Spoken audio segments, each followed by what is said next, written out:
Hey friends! Glad you're here at Gringotts Hub. We've cooked up something special. What if a Gringotts blood test revealed Harry was the heir of Merlin and could revoke Dumbledore's license to teach? Liking and subscribing really helps us out. Okay, story time. Chapter 2, The Weight of a Name. The morning after Gringotts, Harry woke in the leaky cauldron with Merlin's ring on his finger and a clarity in his mind that felt like stepping out of fog he hadn't known was there. He'd taken a room under his own name. No glamours, no disguises. Tom the barkeep had nearly dropped a stack of glasses when Harry walked in the previous evening, but he'd recovered quickly enough when Harry slid gold across the counter and asked for the best room available. Amazing how gold simplified things. Harry sat on the edge of the bed and turned his hand, watching the ring catch the thin morning light filtering through the window. Simple silver band, a single sapphire that seemed to hold depth beyond its physical size. When he'd put it on in the vault, Merlin's vault, 3 miles below Gringotts in chambers the goblins themselves hadn't carved, the magic had rushed through him like a river finding its proper channel. Not new power, exactly. More like power that had always been there, kinked and knotted, suddenly allowed to flow. He could feel Hogwarts from here. That was new. A distant warmth in his chest, like a heartbeat that wasn't his own. The castle recognized him. The wards knew his blood. Harry dressed in the new clothes he'd bought the evening before, proper wizarding robes, well-fitted, dark green with silver clasps. Not because he cared about fashion, but because he was done looking like a neglected child in Dudley's hand-me-downs. He was going to war today. Not with wands, not yet, but with words, and in the wizarding world, appearance was armor. He ate breakfast downstairs.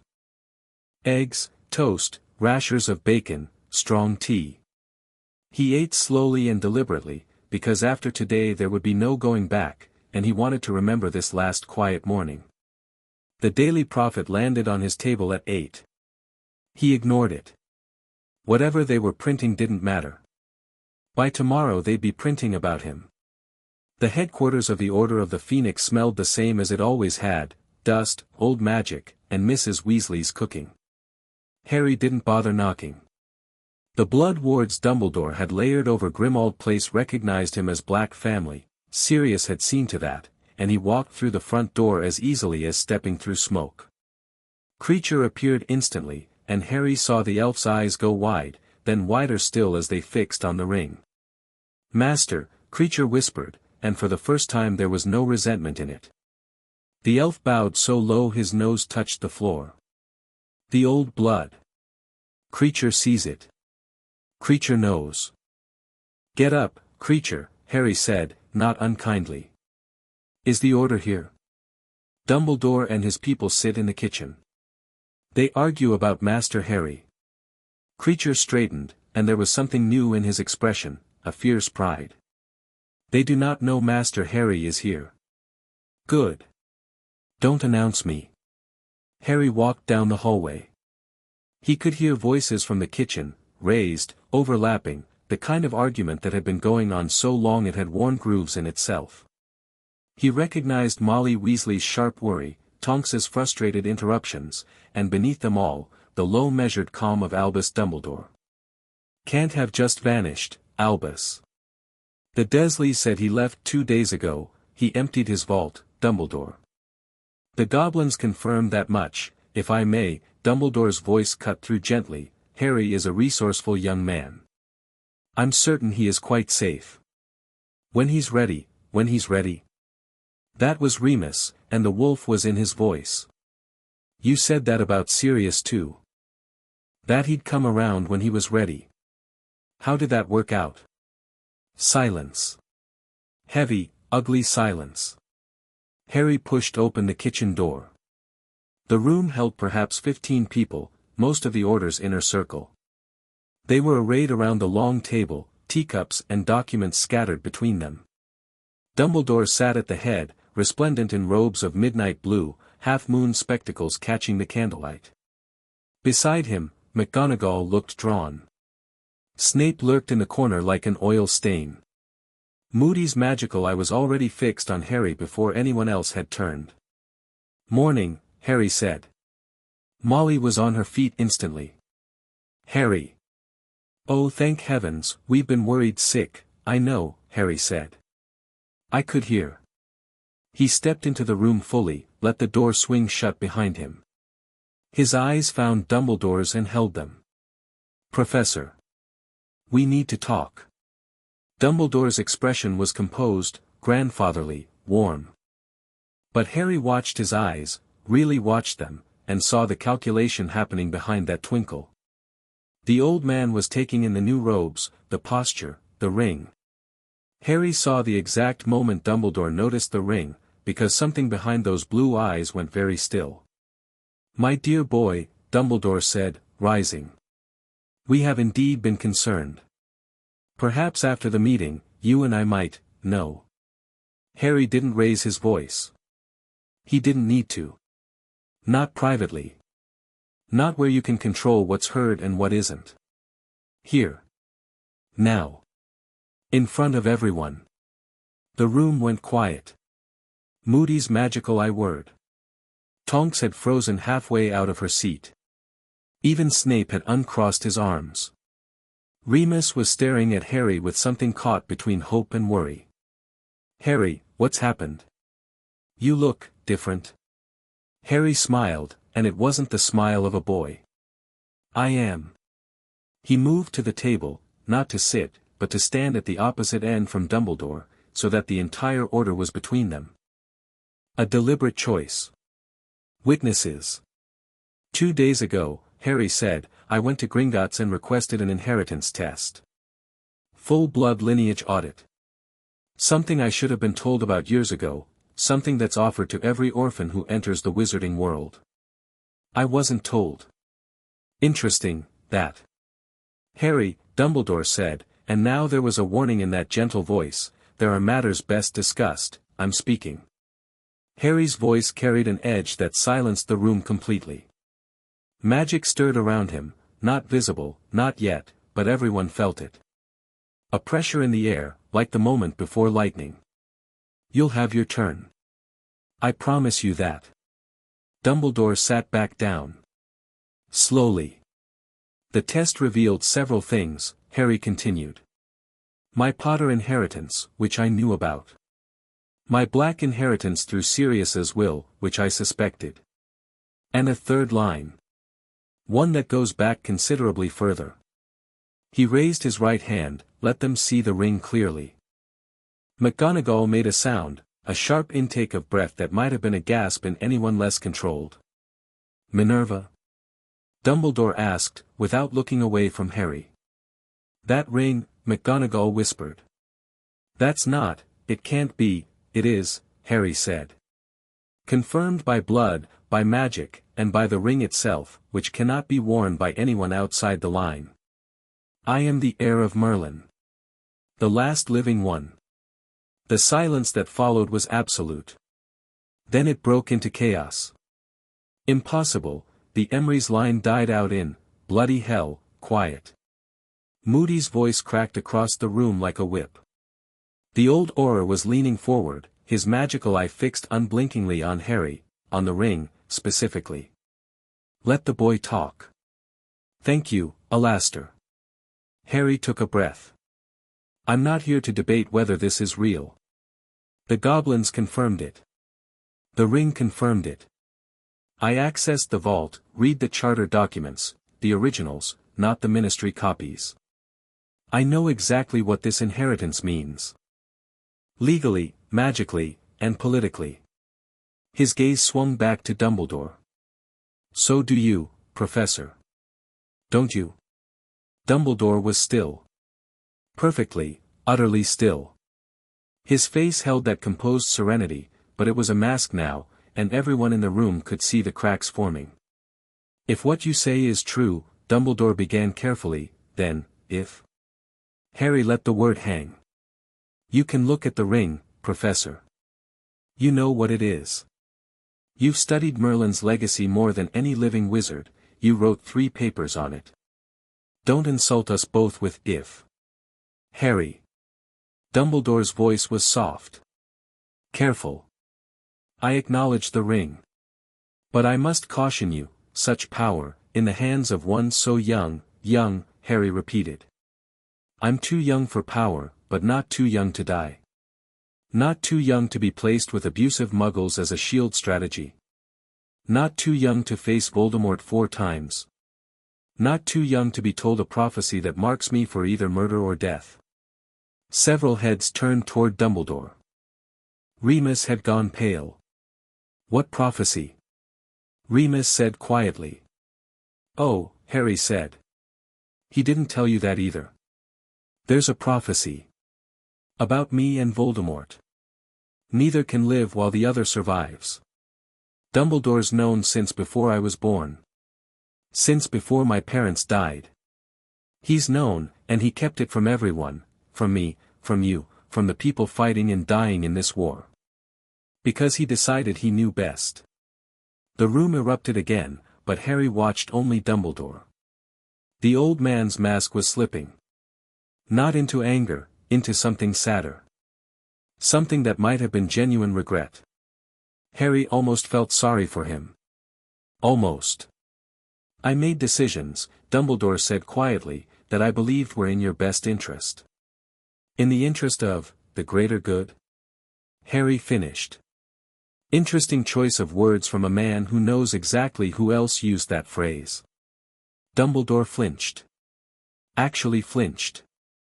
It was small, a tightening around the eyes, a minute drawing back, but Harry saw it, and so did everyone else. Harry, that is not, let me tell you what I know, Harry said, stepping closer to the table. I know that when my parents died, their will specified that I was never to go to the Dursleys. That will was sealed by the Wizengamot on your recommendation.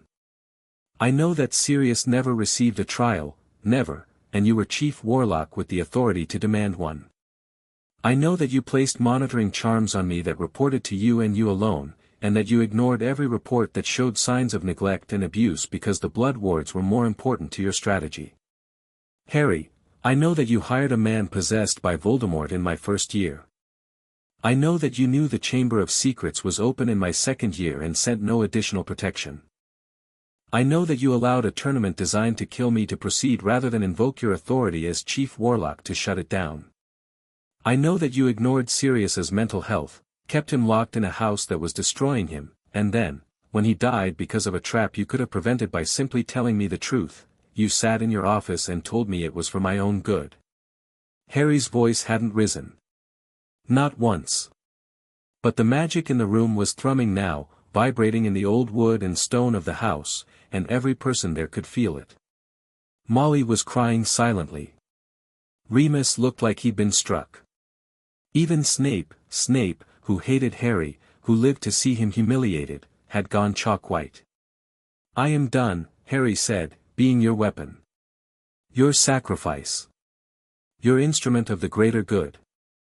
I am 16 years old and I have been in more life-threatening situations than every person in this room combined, and I have survived despite your plans, not because of them.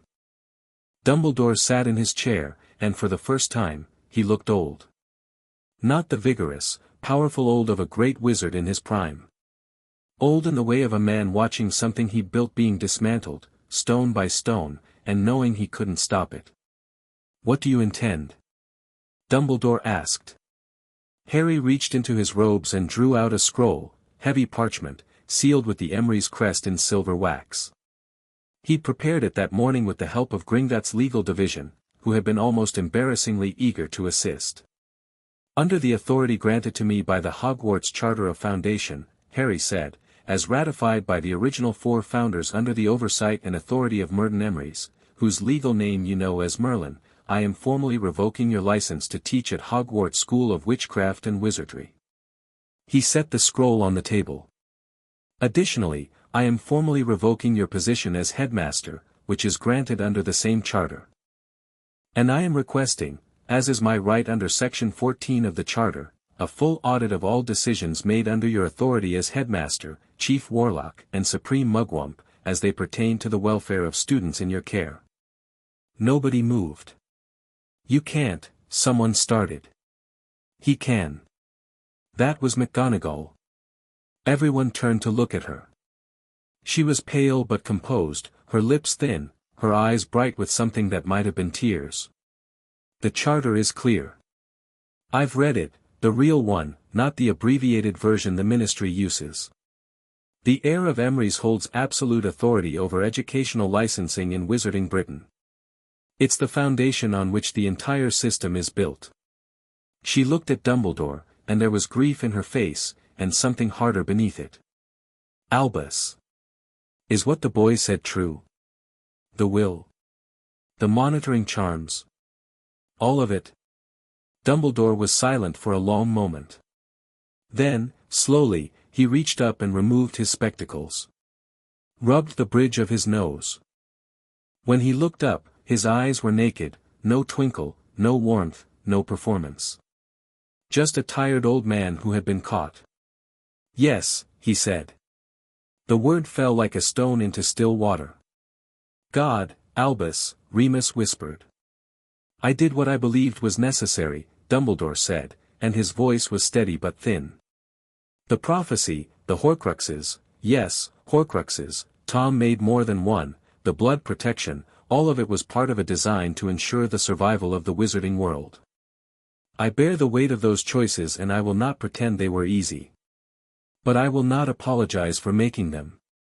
No one's asking you to apologize, Harry said. I'm telling you you're done. You don't get to make those choices anymore. Not about me, not about the students at Hogwarts, not about anyone. You had decades of trust and you spent it like pocket change. Dumbledore met his eyes. For a long moment, Old Blue stared into young Green, and the magic between them hummed with tension. And if I refuse? Dumbledore asked mildly. Harry didn't blink. The charter is magically binding, Professor. Hogwarts herself enforces it. Try to walk into that castle as headmaster and the wards will reject you. You know this. You've studied the charter extensively. I found your research notes in the Hogwarts archives. You always knew this was possible. You just never thought it would happen to you. Dumbledore held his gaze a moment longer, then looked away. It was a small thing, a shifting of attention to the scroll on the table, but it was surrender, and everyone in the room knew it. The school will need a head, Dumbledore said quietly. It'll have one, Harry said. That's not your concern anymore. He turned to face the room. For those of you who want to keep fighting Voldemort, and I do mean fighting, not hiding in this house and arguing, I'm not your enemy. I want him dead more than any of you. But I won't be a chess piece. I'll be an ally, an equal, or nothing. Those are your options. Remus stood. Crossed the room. And pulled Harry into a hug so fierce it nearly knocked him sideways. I'm sorry, Remus said into his hair. I should have, God, Harry, I should have done more. You're here now, Harry said, and meant it. That's what matters. When Remus released him, Harry saw that the room had divided itself without anyone making a conscious choice about it. Most of the order was leaning toward him, physically, subtly, but unmistakably. Tonks, Moody, the Weasley twins, who had appeared from somewhere upstairs and were grinning like Christmas had come early, Kingsley Shacklebolt, Hestia Jones. Even Mundungus Fletcher had shifted his chair away from Dumbledore's end. On Dumbledore's side, Snape. And only Snape. Severus, Harry said, because he might as well do all of it today. You'll want to know that my authority over Hogwarts extends to all teaching staff. Your position will be reviewed along with every other appointment Dumbledore made. If you can demonstrate that you're capable of teaching students without psychological abuse, you're welcome to keep your job. If not, Harry shrugged. Start looking. Snape's lip curled. You arrogant little, careful, Harry said pleasantly. I'm your employer now. The look on Snape's face was, Harry decided, almost worth the last 5 years of torment. Almost. He left Grimmauld Place an hour later with Remus at his side and a list of tasks longer than his arm. The confrontation had been necessary, but it was only the beginning. The real work started now. They walked through Muggle London, Harry had deliberately chosen not to apparate or use the flu, wanting the time to think and talk without magical surveillance. The Horcruxes, Remus said, once they were well away from the house. He mentioned Horcruxes. Plural. Yeah. Harry shoved his hands in his pockets. The ring pulsed gently on his finger, a constant low warmth. Soul anchors. Voldemort split his soul and hid the pieces in objects. That's why he didn't die in 81. That's why he keeps coming back. And Dumbledore knew. Dumbledore knew. Has known for years, apparently. Probably since before my parents died, given how much he knew about Tom Riddle's history. Remus was quiet for half a block. Then, do you know where they are? Not yet. But I know where to start looking.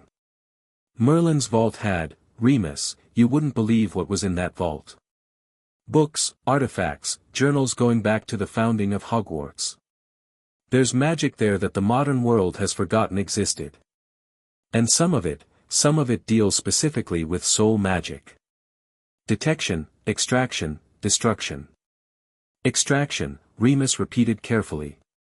Harry touched his scar without thinking about it. Yeah, he said. Extraction.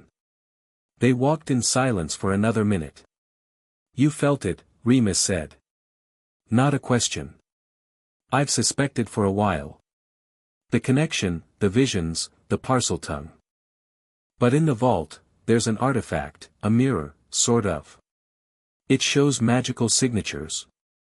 When I looked into it, I could see mine, bright, gold, strong, and wrapped around it, this black thread. Parasitic. Feeding. Harry's jaw tightened. He put a piece of his soul in me. That night. Probably didn't even mean to, but it's there. Christ, Harry. The good news is that the Emery's texts describe a removal process. For living hosts, which is apparently something that's happened before, because soul magic used to be more common than anyone today wants to admit. It's survivable. More than survivable, once it's out, the magic it's been suppressing gets freed up. Remus stopped walking. He's been suppressing your magic. The soul fragment? Partially. And partially. Harry trailed off, then made himself say it. Partially the bindings Dumbledore put on me as a baby. Yeah. Those exist too. The Goblins found traces during the inheritance test. Magical limiters, tied to the blood wards on Privet Drive. The intent was probably protective, keep a magically powerful toddler from accidentally blowing up the neighborhood, but they were never removed. They should have been removed when I turned 11. They weren't. Remus's face was doing something complicated, rage and grief and guilt all fighting for dominance. I'll kill him, he said quietly. No, you won't. Because I need him alive. He knows more about the Horcruxes than anyone, and whatever else he is, he's the most knowledgeable wizard in Britain. I've stripped his authority, not his usefulness. If he wants to be useful, he can do it on my terms. Remus stared at him. When did you get so practical? Harry laughed, and it was a real laugh, the kind he didn't get to have very often. About 3 miles underground in a vault that smelled like old parchment and lightning. I read the Emery's journals, Remus. Merlin's personal notes. And do you know what the common thread was, through all of it? Every entry, every lesson. What? Power without clarity is just chaos. And clarity without action is just cowardice. Harry looked at him. I've been a coward for 5 years. Not anymore. You've never been a coward, Harry. I've been passive. Same thing, in the end. He started walking again, and Remus fell into step beside him. Come on. We've got a stop to make before we go to the ministry. The ministry? Today. Today. I'm filing the charter revocation with the Department of Magical Education, putting in my claim for the Wizengamot seat that comes with the Emery's title, and requesting a full investigation into the sealing of my parents' will. He grinned at Remus's expression. Don't worry. We'll get lunch first. The Ministry of Magic was, as always, a monument to bureaucratic pomposity, all dark wood and gold leaf and important people walking quickly to demonstrate how important they were. Harry had been here twice before, and both times had been nightmares. The Department of Mysteries, Sirius falling through the veil, Voldemort in the atrium. Today was different. Today he walked in through the front entrance, head high, and felt the building's wards wash over him, and recognize him. That was the thing about ancient magic. It remembered.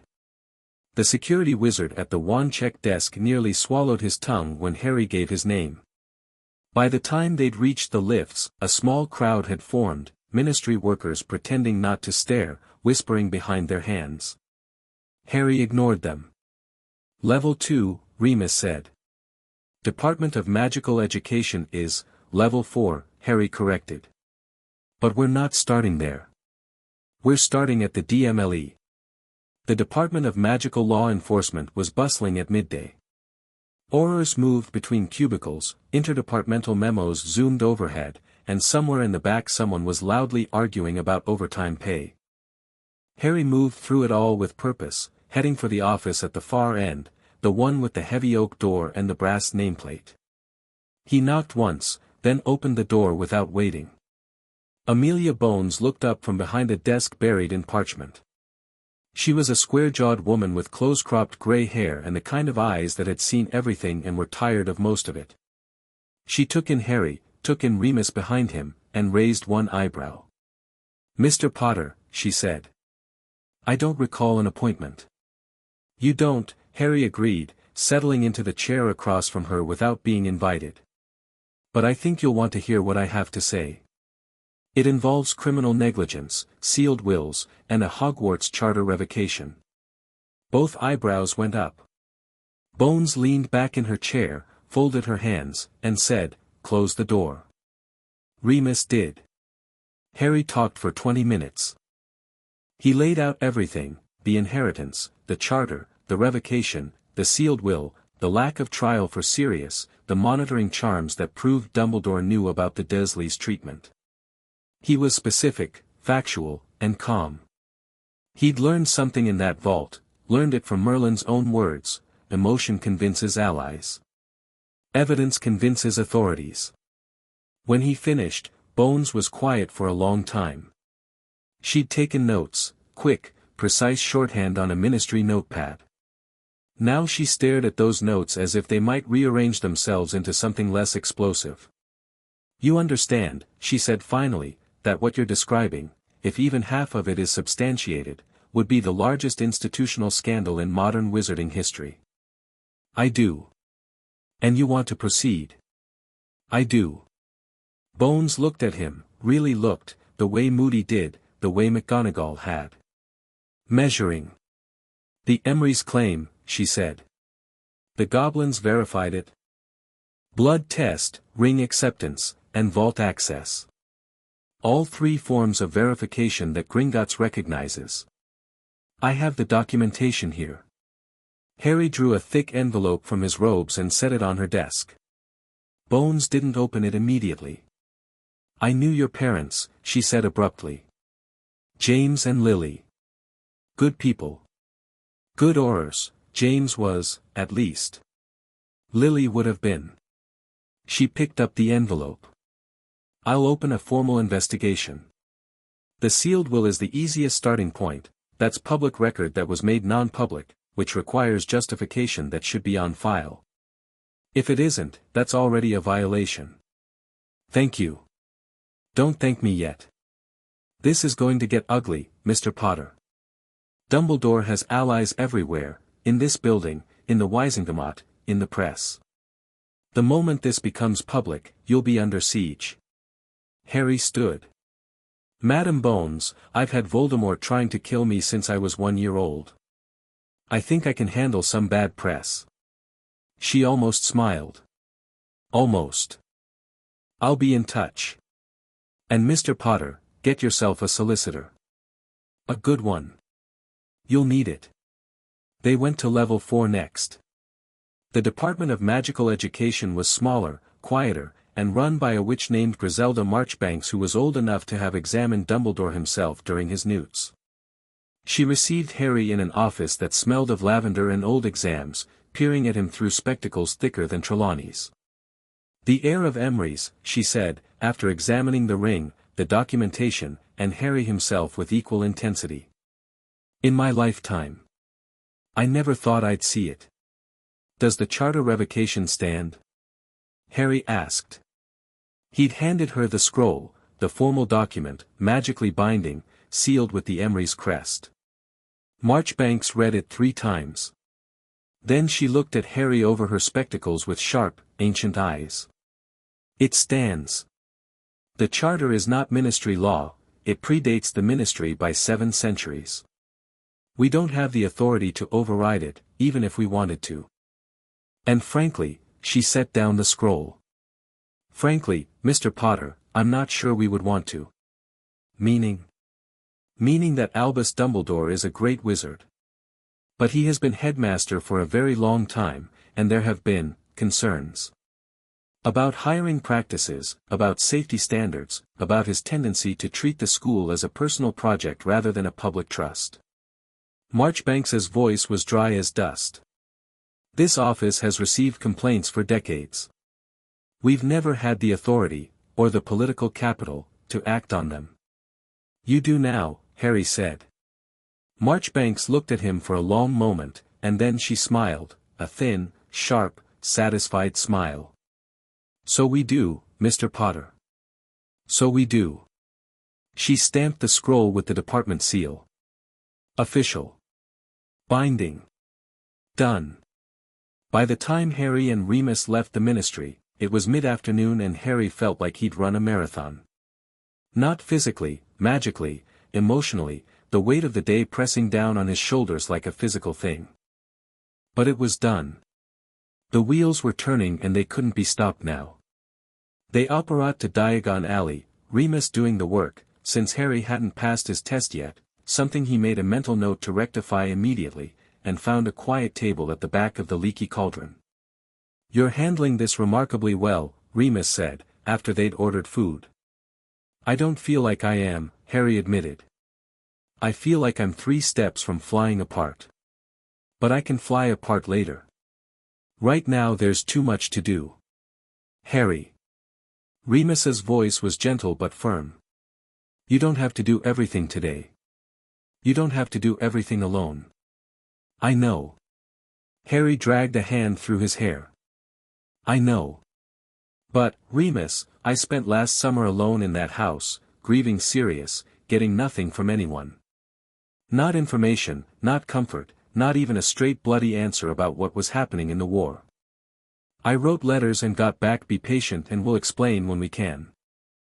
And I swore that I would never be in that position again. Waiting. Powerless.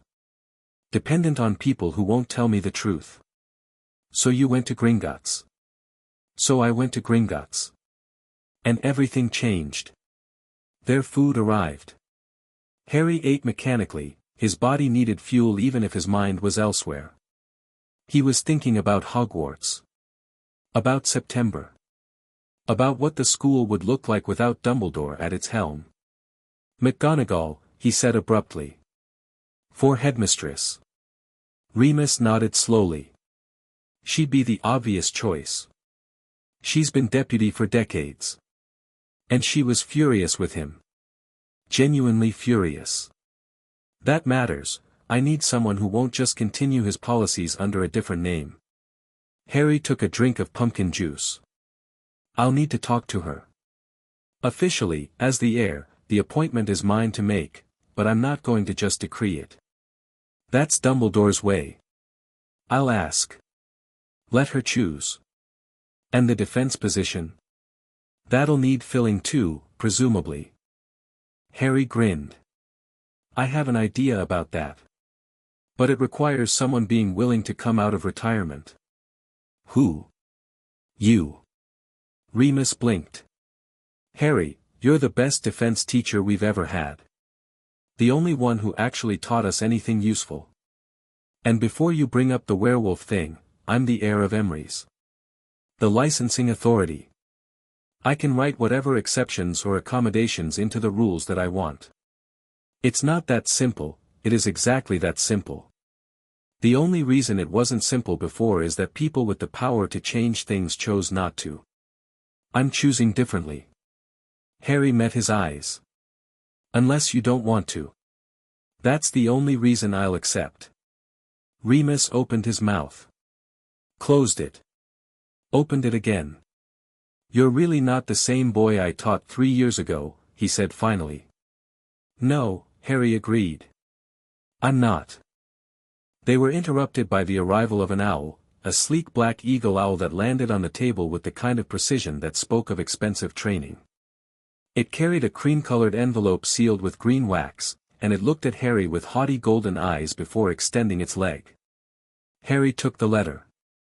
The seal was a crest he didn't immediately recognize, a shield divided into 4 quarters, each bearing a different magical creature.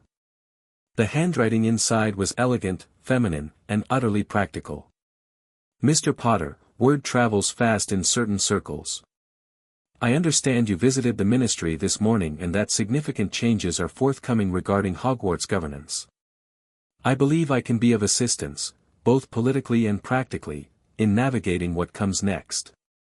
I am not writing out of sycophancy or opportunism, and I trust you're intelligent enough to verify that for yourself.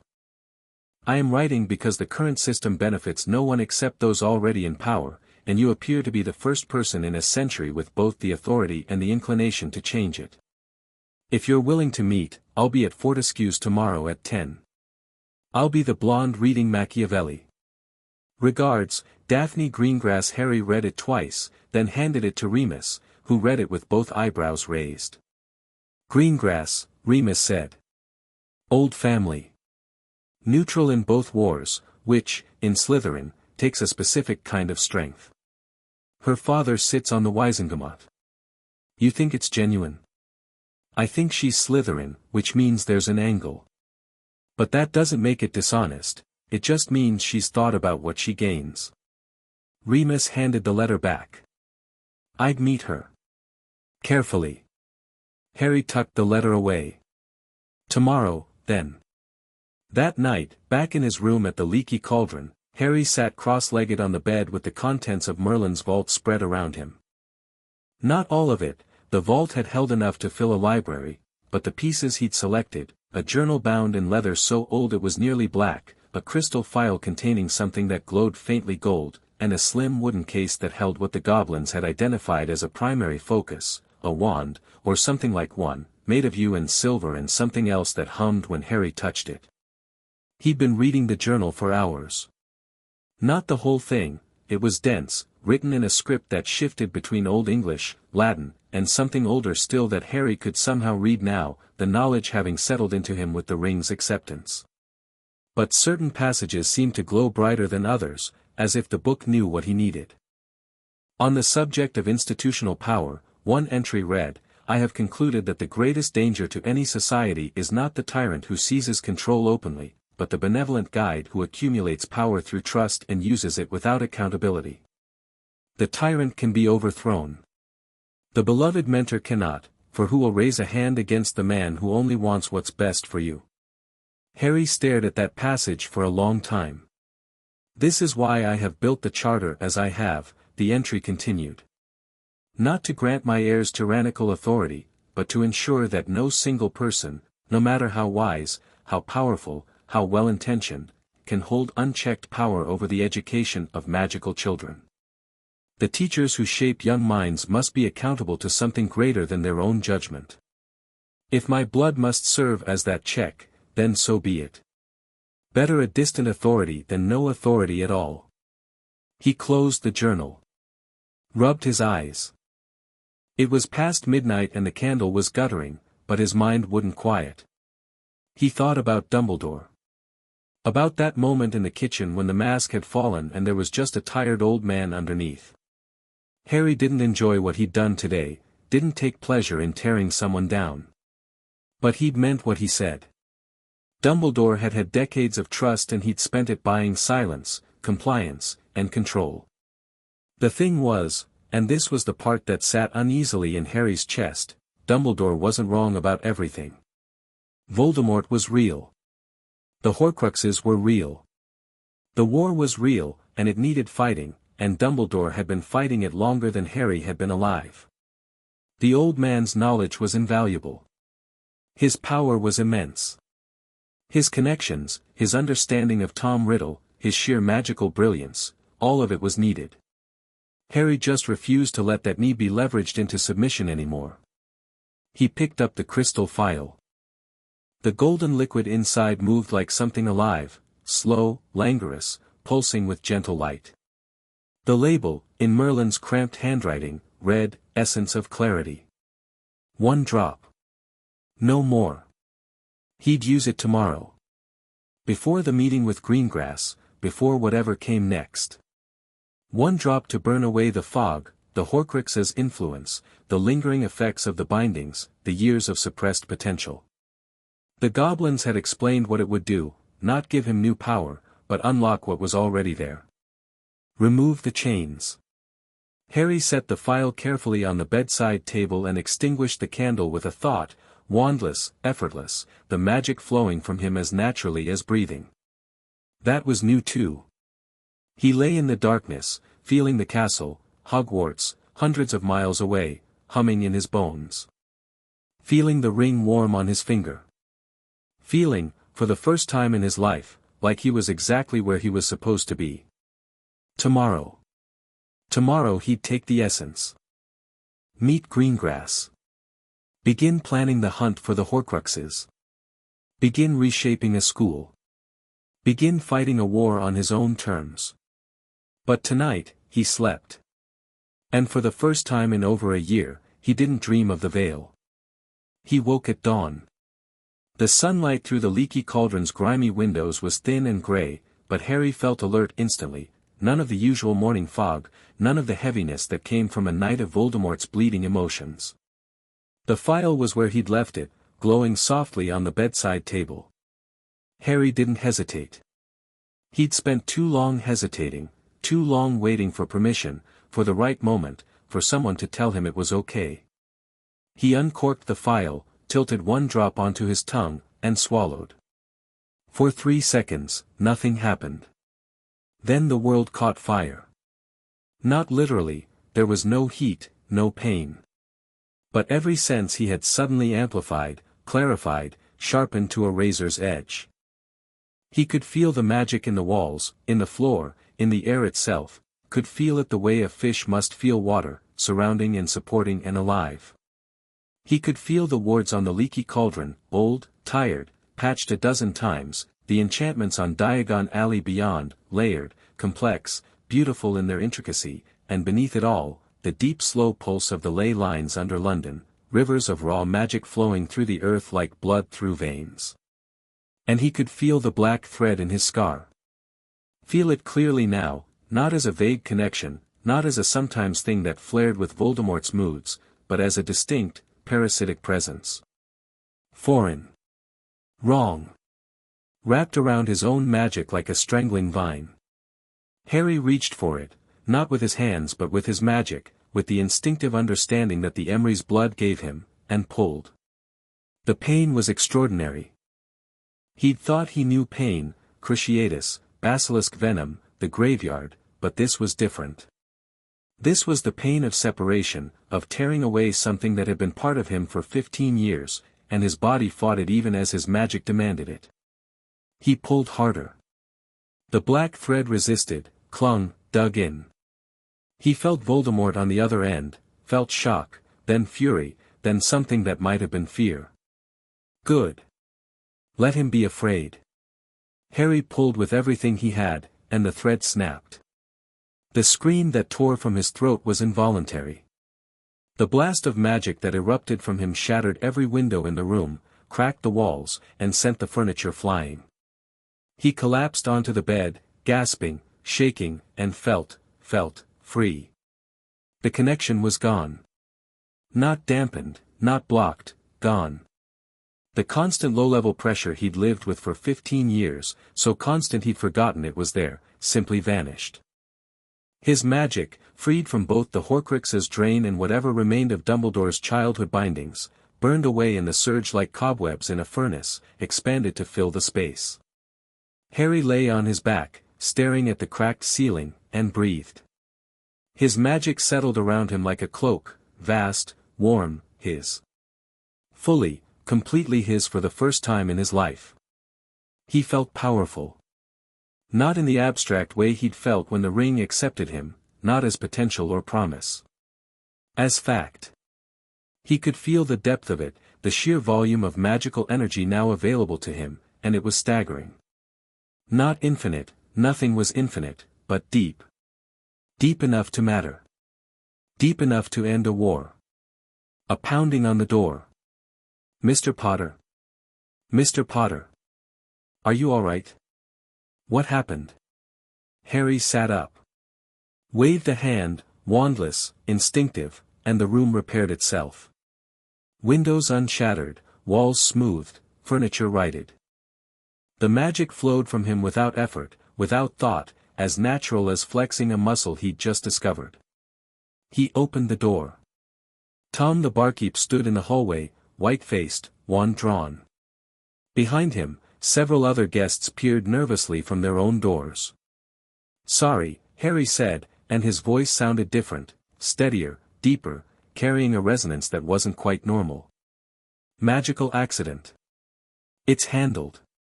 Tom stared at him. Mr. Potter, your eyes," Harry turned to the mirror on the wall. His eyes were still green, but they were bright. Luminescent, almost, with a faint golden ring around the pupils that hadn't been there before. "Ha," Harry said. "That's new." He closed the door, dressed, and went to meet a Slytherin about a revolution. Fortescue's ice cream parlor had reopened under new management after Florian's disappearance, a fact that made Harry's stomach clench with anger every time he thought about it. One more casualty of a war that decent people hadn't asked for. The new owner had kept the name, at least, and the quality of the ice cream hadn't suffered. Harry arrived at 5 to 10 and found Daphne Greengrass already there. She was exactly as described, blonde, composed, and reading what was unmistakably a Muggle book. She looked up when Harry approached, and he watched her take him in with the kind of quick, thorough assessment that reminded him of McGonagall. "You look different than I expected," she said, by way of greeting. Her voice was cool, precise, with the faintest hint of something warmer buried underneath. "Different how?" Harry sat across from her without waiting for an invitation. "Less, tortured." She closed the book. "The Prophet always makes you look like you're one bad day from a breakdown." "The Prophet's rubbish." "Obviously." She extended a hand. "Daphne Greengrass. We've been in the same year for 5 years and I don't think we've exchanged more than 10 words." Harry shook it. Her grip was firm, her hand cool. "Whose fault is that?" "Both of ours. I didn't approach because you were Dumbledore's golden boy and my family's survival strategy requires political neutrality. You didn't approach because I'm Slytherin and you've been trained to see green trim as a threat." Harry blinked. Then laughed. "Fair enough. I'm not one for small talk," Daphne said. "So let me be direct. You've just deposed the most powerful wizard in Britain from his seat of power. You've claimed an inheritance that gives you authority the ministry can't override. And you're 16 years old with, as far as I can tell, no political allies, no legal counsel, and no strategy beyond righteous fury.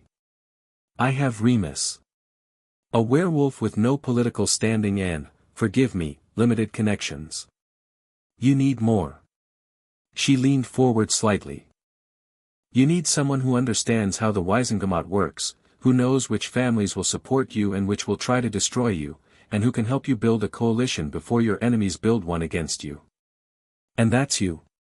That's my father, technically. But he won't act without proof that you're worth backing. I'm the proof of concept." She smiled, thin, quick, gone almost before it appeared. "If I can work with you, he can." Harry studied her. With his newly clarified senses, he could feel her magic, steady, controlled, cooler than most. No deception that he could detect, and he was surprised to find that he could detect it now, could sense the subtle fluctuations that accompanied lies. Her magic was calm. Honest. "What do you get out of it?" he asked. "Change," she said simply. "The current system is broken. It was broken before Voldemort and it'll be broken after him unless someone fixes it. Blood purity politics, ministry corruption, educational stagnation, it's all connected, and it's all rotting from the inside. My family has survived by staying neutral, but neutral isn't sustainable forever. Eventually you have to pick a side." She met his eyes evenly. "I'm picking yours. You don't know me. I know you walked into a room full of adults and stripped Albus Dumbledore of his power without raising your voice. I know you took your case to Amelia Bones rather than the press, which tells me you want justice, not spectacle. And I know that you have the legal authority to reshape wizarding education from the ground up, which is the single most important lever of change in any society." She picked up her ice cream, she'd been eating strawberry, Harry noticed, and took a bite with the kind of composure that suggested this was all rehearsed, thought through, decided before she'd ever sent that owl. "I'm in," Harry said. Daphne raised an eyebrow. "Just like that?" "I've learned to trust my instincts. They're usually right, it's only when I second-guess them that things go wrong." He leaned back in his chair. "But I have conditions. First, honesty. I've had enough of people keeping things from me for my own good. If you see me making a mistake, tell me. If you disagree with a decision, say so. I don't want sycophants. That won't be a problem. Second, this isn't just politics. There's a war on. Voldemort is real, he's dangerous, and he's coming for me specifically. If you're in my orbit, you're in danger. You need to know that. I'm a Slytherin," Daphne said dryly. "Self-preservation is rather our thing. But I'm not a coward, Potter. I know what I'm signing up for." "Harry." "What?" "If we're doing this, call me Harry." Another of those quick, barely there smiles. "Harry, then." "And the third condition?" "We win." He said it simply, flatly, with absolute conviction. Not just against Voldemort. Against all of it, the corruption, the prejudice, the institutional rot. We don't just survive. We fix it. Daphne set down her spoon. Looked at him with those cool gray eyes. And then she extended her hand again, not for a handshake this time, but palm up, offering a wizard's oath position. "Then let's fix it," she said. Harry took her hand. Magic flared between them, warm, golden, binding. Not a full oath, neither of them was stupid enough for that, but a promise. Witnessed by magic. Sealed in intent. They sat in the morning sunlight outside Fortescue's, the heir of Merlin and the daughter of Slytherin's most careful family, and began to plan a new world. Chapter 3, New Courts, Old Wars. The Wizengamot chamber sat deep in the ministry's bowels, a vast circular room of dark stone and ancient wood, tiered benches rising in concentric rings around a central floor. The air smelled of old magic and older politics, and every sound echoed with the weight of centuries of decisions made in this space. Harry stood in the antechamber, adjusting the clasp of his formal robes, deep black with the Emery's crest in silver at the collar, and listening to the muffled roar of voices beyond the heavy doors. "They're angry," Daphne said beside him. She was immaculate in dark blue, her blonde hair swept back, a sheaf of notes in one hand. 3 days they'd been working together, and already she'd proven invaluable, mapping alliances, identifying threats, preparing him for exactly this moment. 40% are furious with you, 30% are furious with Dumbledore, and 30% are waiting to see which fury is more profitable to join. And your father? In the 30%. But leaning toward you. She glanced at him sideways. You're sure about this? Once you take the seat, there's no going back to being just a student. Harry almost laughed. When was I ever just a student? The doors opened. A clerk in Ministry Purple peered out, looking harried. Lord Potter Emery's. They're ready for you. Harry walked through the doors and into the storm. The chamber was full, every seat occupied, which Daphne had told him was rare for anything short of a criminal trial.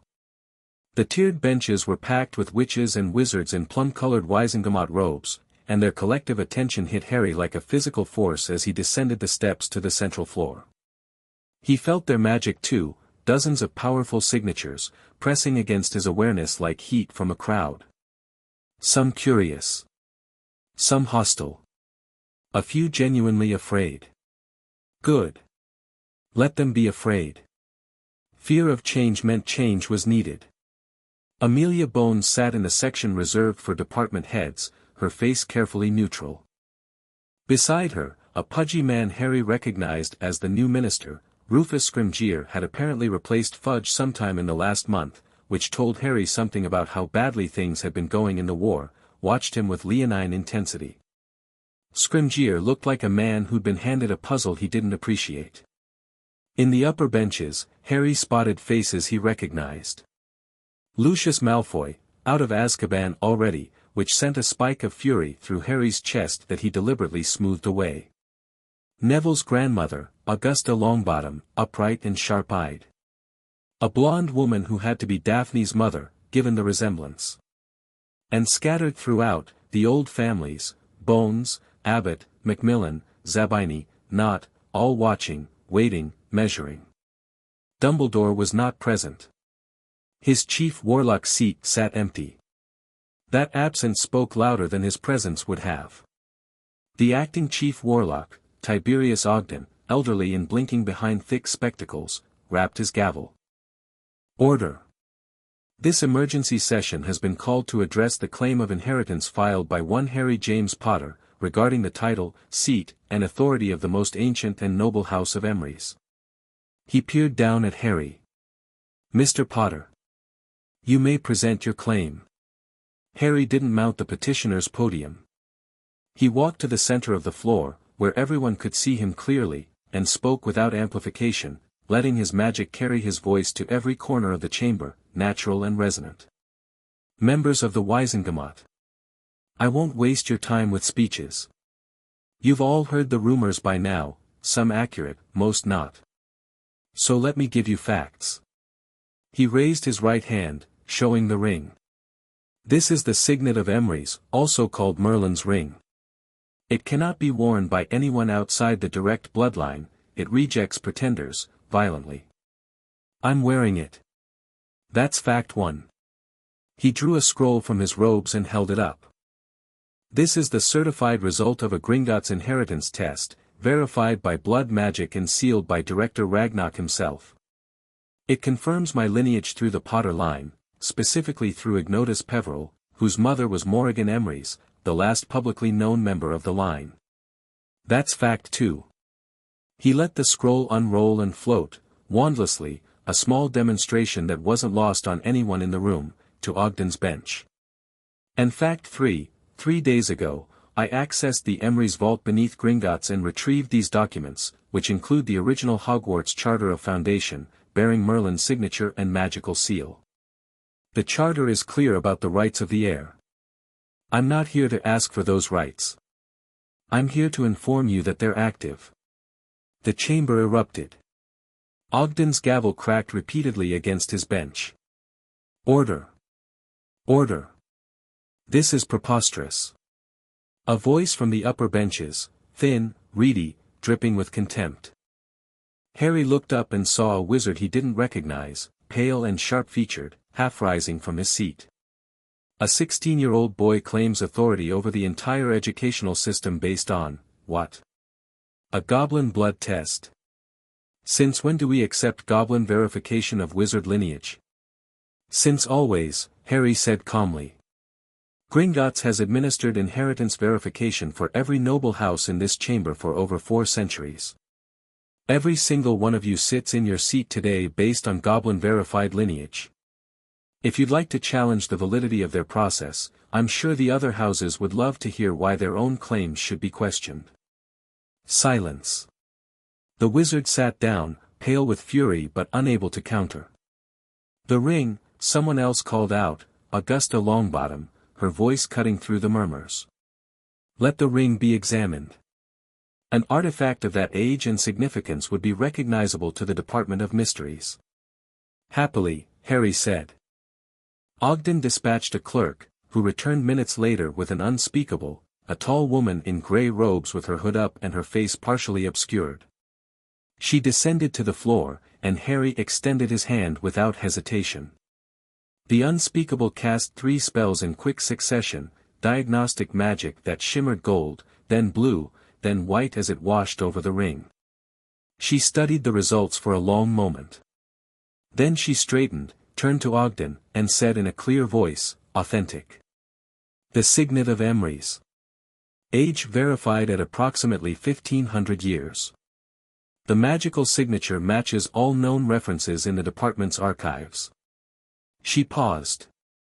"It is also actively bonded to Mr. Potter's magical core. It cannot be removed by anyone but him."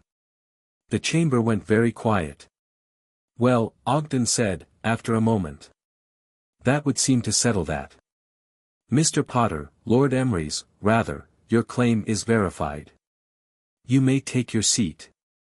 The Emrys' seat was at the top of the chamber, the highest bench, traditionally reserved for the most ancient houses.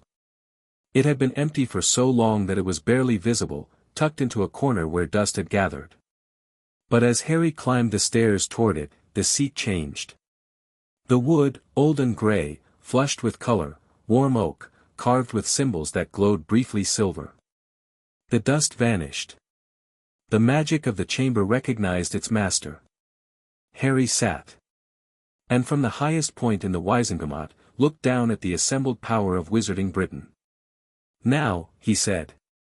"Let's talk about Albus Dumbledore."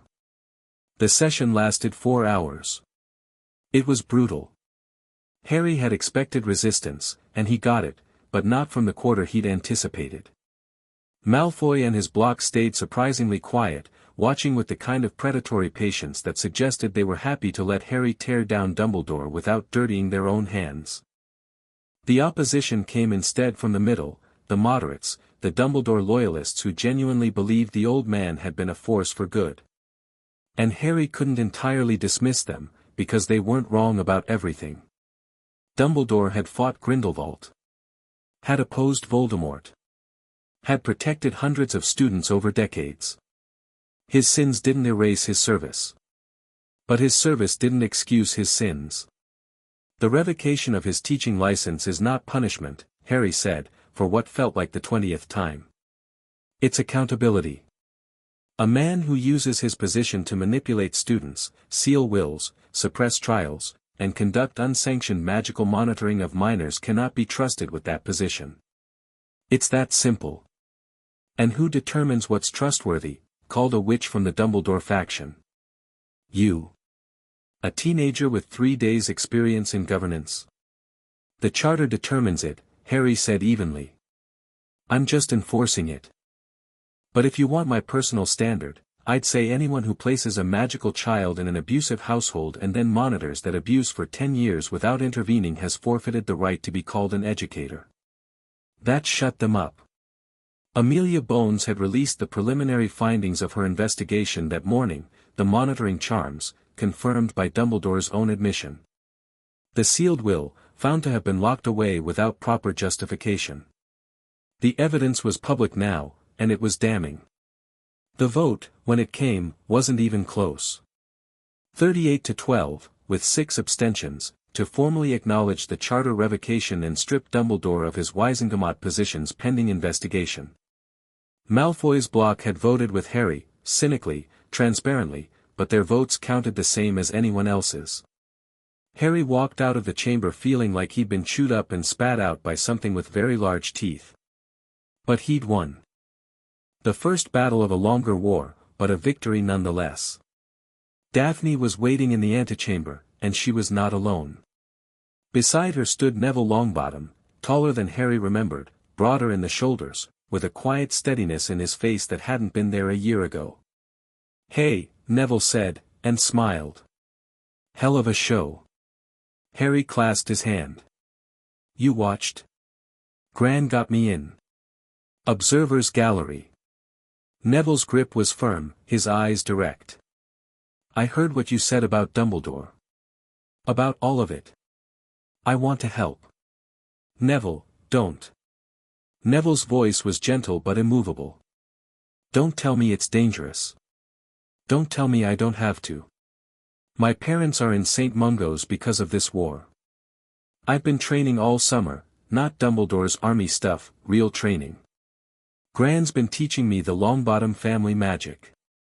He straightened to his full height, which was considerable. I'm not the scared kid who melted cauldrons anymore, Harry. Let me fight. Harry looked at him, really looked, with the clarity the essence had given him. Neville's magic was earthy, warm, immensely deep. Not flashy, not sharp, but strong. Rooted. Like bedrock.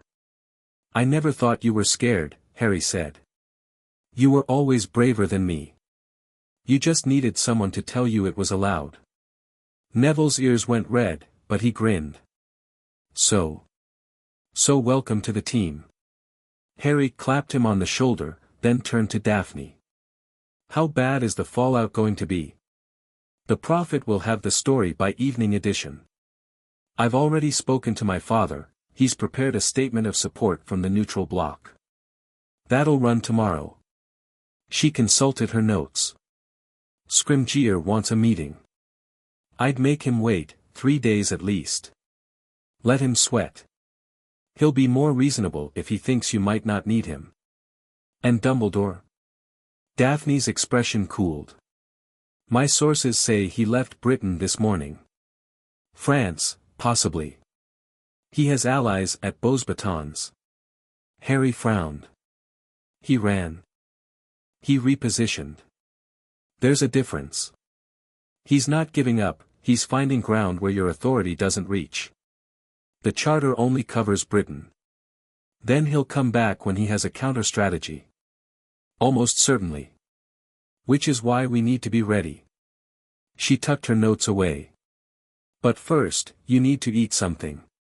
You look like death. They went to a private dining room at the Leaky Cauldron, Harry, Daphne, Neville, and Remus, who had been waiting downstairs with a pot of tea and an increasingly anxious expression. Harry told them everything, the session, the vote, the victory, the complications. They ate and talked and planned, and for the first time in his life, Harry felt like he had something he'd never had before, a team that was genuinely his. The Horcruxes, he said, once the plates were cleared and privacy wards were up. That has to be the priority. Voldemort can be politically outmaneuvered, his followers can be fought, but none of it matters if he can't actually die. What do we know? Remus asked. Dumbledore suspected 6, plus the accidental one in me, which is gone now. Harry touched his scar, which was already fading, thinner, paler, less angry than it had been for 15 years. I destroyed one in 2nd year. The diary. The diary was a Horcrux. Neville's eyes went wide. Yeah. Basilisk venom. Which means we know that works as a destruction method. Harry ticked off on his fingers. From Merlin's journals, I know a few things. Soul anchors leave a distinct magical signature, faint, but detectable if you know what you're looking for. The Emery's line developed a detection method, a kind of magical resonance that can identify objects containing soul fragments. Can you do it? Daphne asked. The detection? I think so. I've been practicing with the techniques in the journals. It's like listening for a specific note in a symphony. Once you know what it sounds like, you can pick it out. Harry paused. I can also feel the general direction. Since the one in me was destroyed, it's like a cleared frequency. Less noise. More signal. Then we hunt them, Neville said simply. We hunt them. But carefully. Voldemort doesn't know they've been identified, doesn't know I'm free of the one in my scar. That's an advantage we can't waste. Harry looked around the table. Remus, I need you to research everything you can find on Tom Riddle's history. The orphanage, Hogwarts, his travels after graduation. If we can figure out what the objects are, we can narrow the search. I'm on it. Daphne, political cover. I can't be seen hunting dark artifacts while the Wizengamot is still deciding whether I'm a savior or a threat. I need you to keep the pressure on the institutional front, Hogwarts transition, the Dumbledore investigation, keeping Scrimgeour at arm's length. Easily done. Neville. Harry met his eyes. I need you to train. Not just yourself, I'm going to restart the DA when term begins. But this time, it's not a secret club. It's an official program. And I want you to lead it. Neville blinked. Me? You were the best teacher in the group after Hermione. And you've got something she doesn't, patience with people who struggle. You know what it's like to come from behind. People trust you. Harry grinned. Plus, you're absolutely terrifying when you're angry, and nobody sees it coming. Yeah. Yeah, okay. Neville straightened in his chair, and there was something fierce in his face. I'll do it. The door to the private room opened, and Tom the barkeep stuck his head in, looking apologetic. Sorry to interrupt, Lord Potteremrys, but there's a goblin downstairs. Says he has urgent business with you. Name of Griphook. Harry and Remus exchanged a glance. Send him up. Griphook entered a minute later, small, sharp-featured, dressed in Gringotts armor rather than the suits the bank's front-of-house goblins wore. His dark eyes swept the room, assessed every person in it, and settled on Harry with an expression that combined respect with calculation in equal measure. Lord Emrys, he said. I bring a message from Director Ragnarok. Sit down, Griphook. What's the message? The goblin remained standing, a choice, not an oversight. The director wishes me to inform you that the Gringotts nation recognizes your claim and extends its protection accordingly. Additionally, his eyes gleamed, the director wishes to discuss the Treaty of 1412. Harry felt Daphne stiffen beside him. He glanced at her and saw something in her expression he hadn't seen before, surprise. Genuine surprise.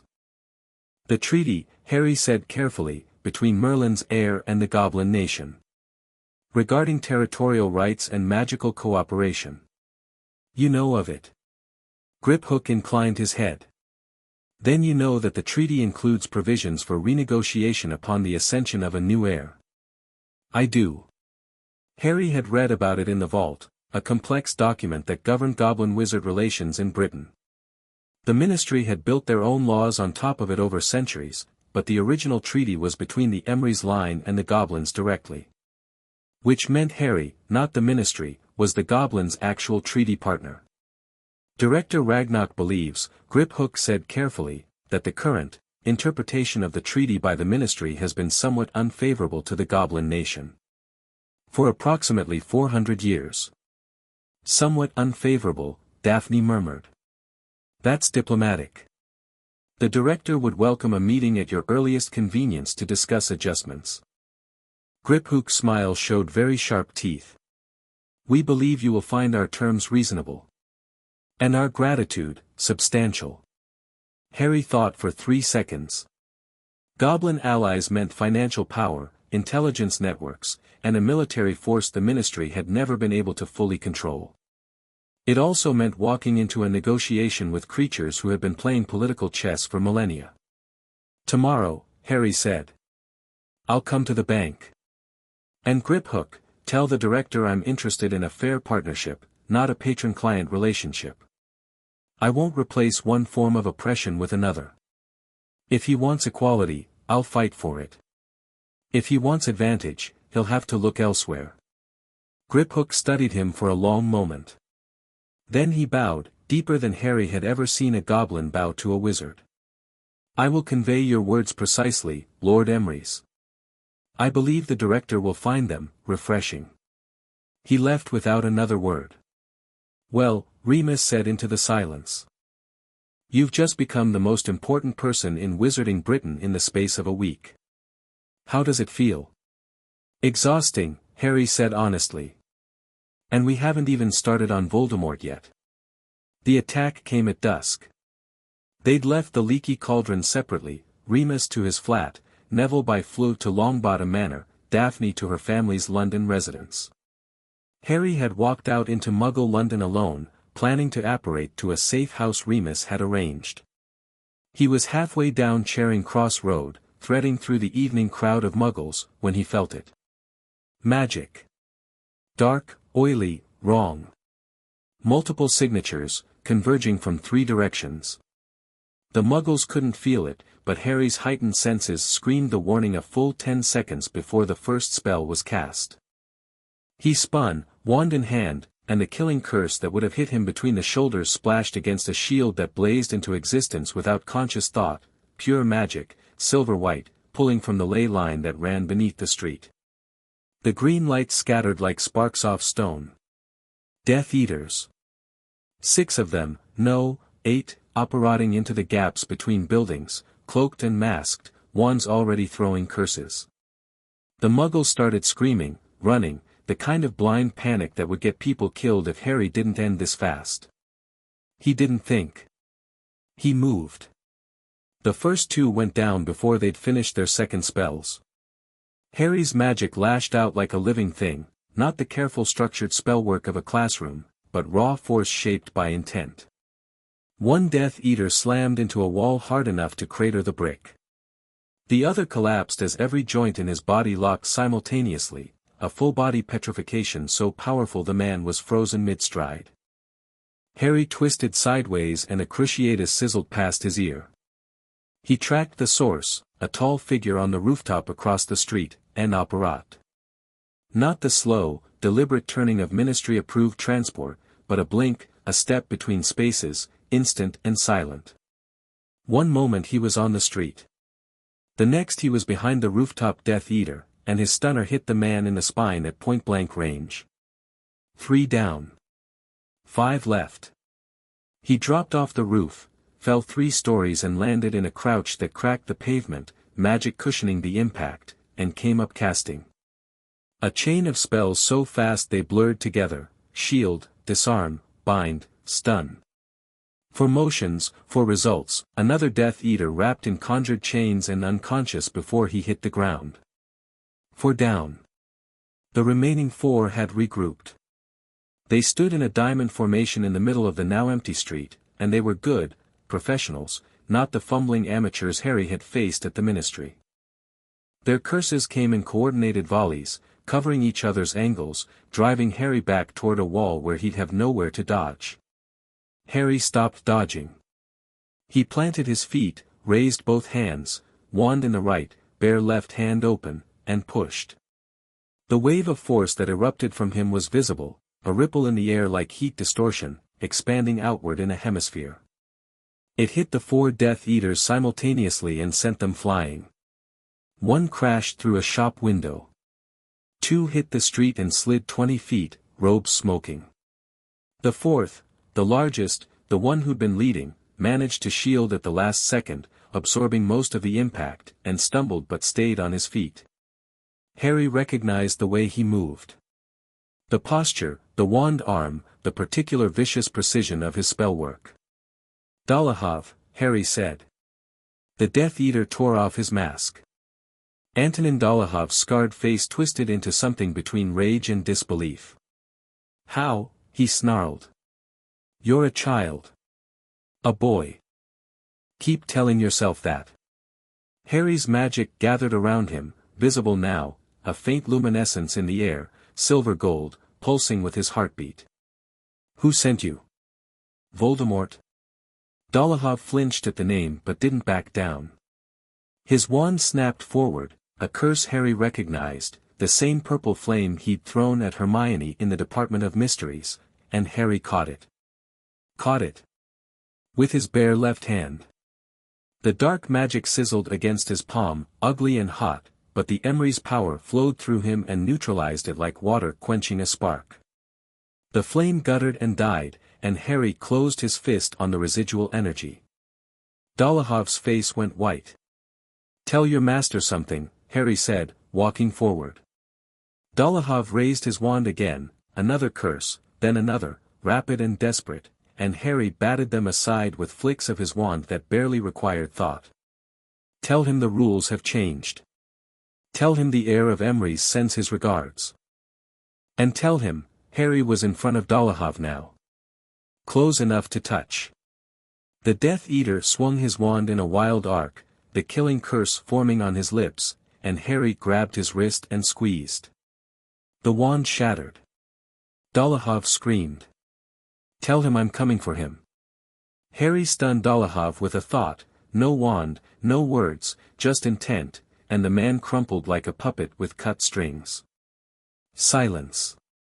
The street was empty, Muggles long fled, the sound of distant sirens growing closer. 8 Death Eaters lay scattered across the pavement, unconscious or bound. It had taken less than 2 minutes.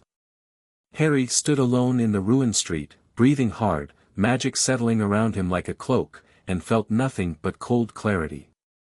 They'd come for him. They'd tried to kill him in the open, in Muggle London, with no regard for the statute of secrecy or civilian lives. This was Voldemort's response to his emergence. Not politics, not manipulation, direct violence. The Dark Lord was afraid enough to strike hard and fast, and not subtle enough to make it work. Good. Harry wanted him afraid. Afraid people made mistakes. The crack of apparition announced arrivals, Aurors, 6 of them, led by Kingsley Shacklebolt. They took in the scene with wide eyes, 8 down Death Eaters, a destroyed street, and Harry Potter standing in the middle of it without a scratch. "Merlin's ghost," Kingsley said softly. "Close," Harry said.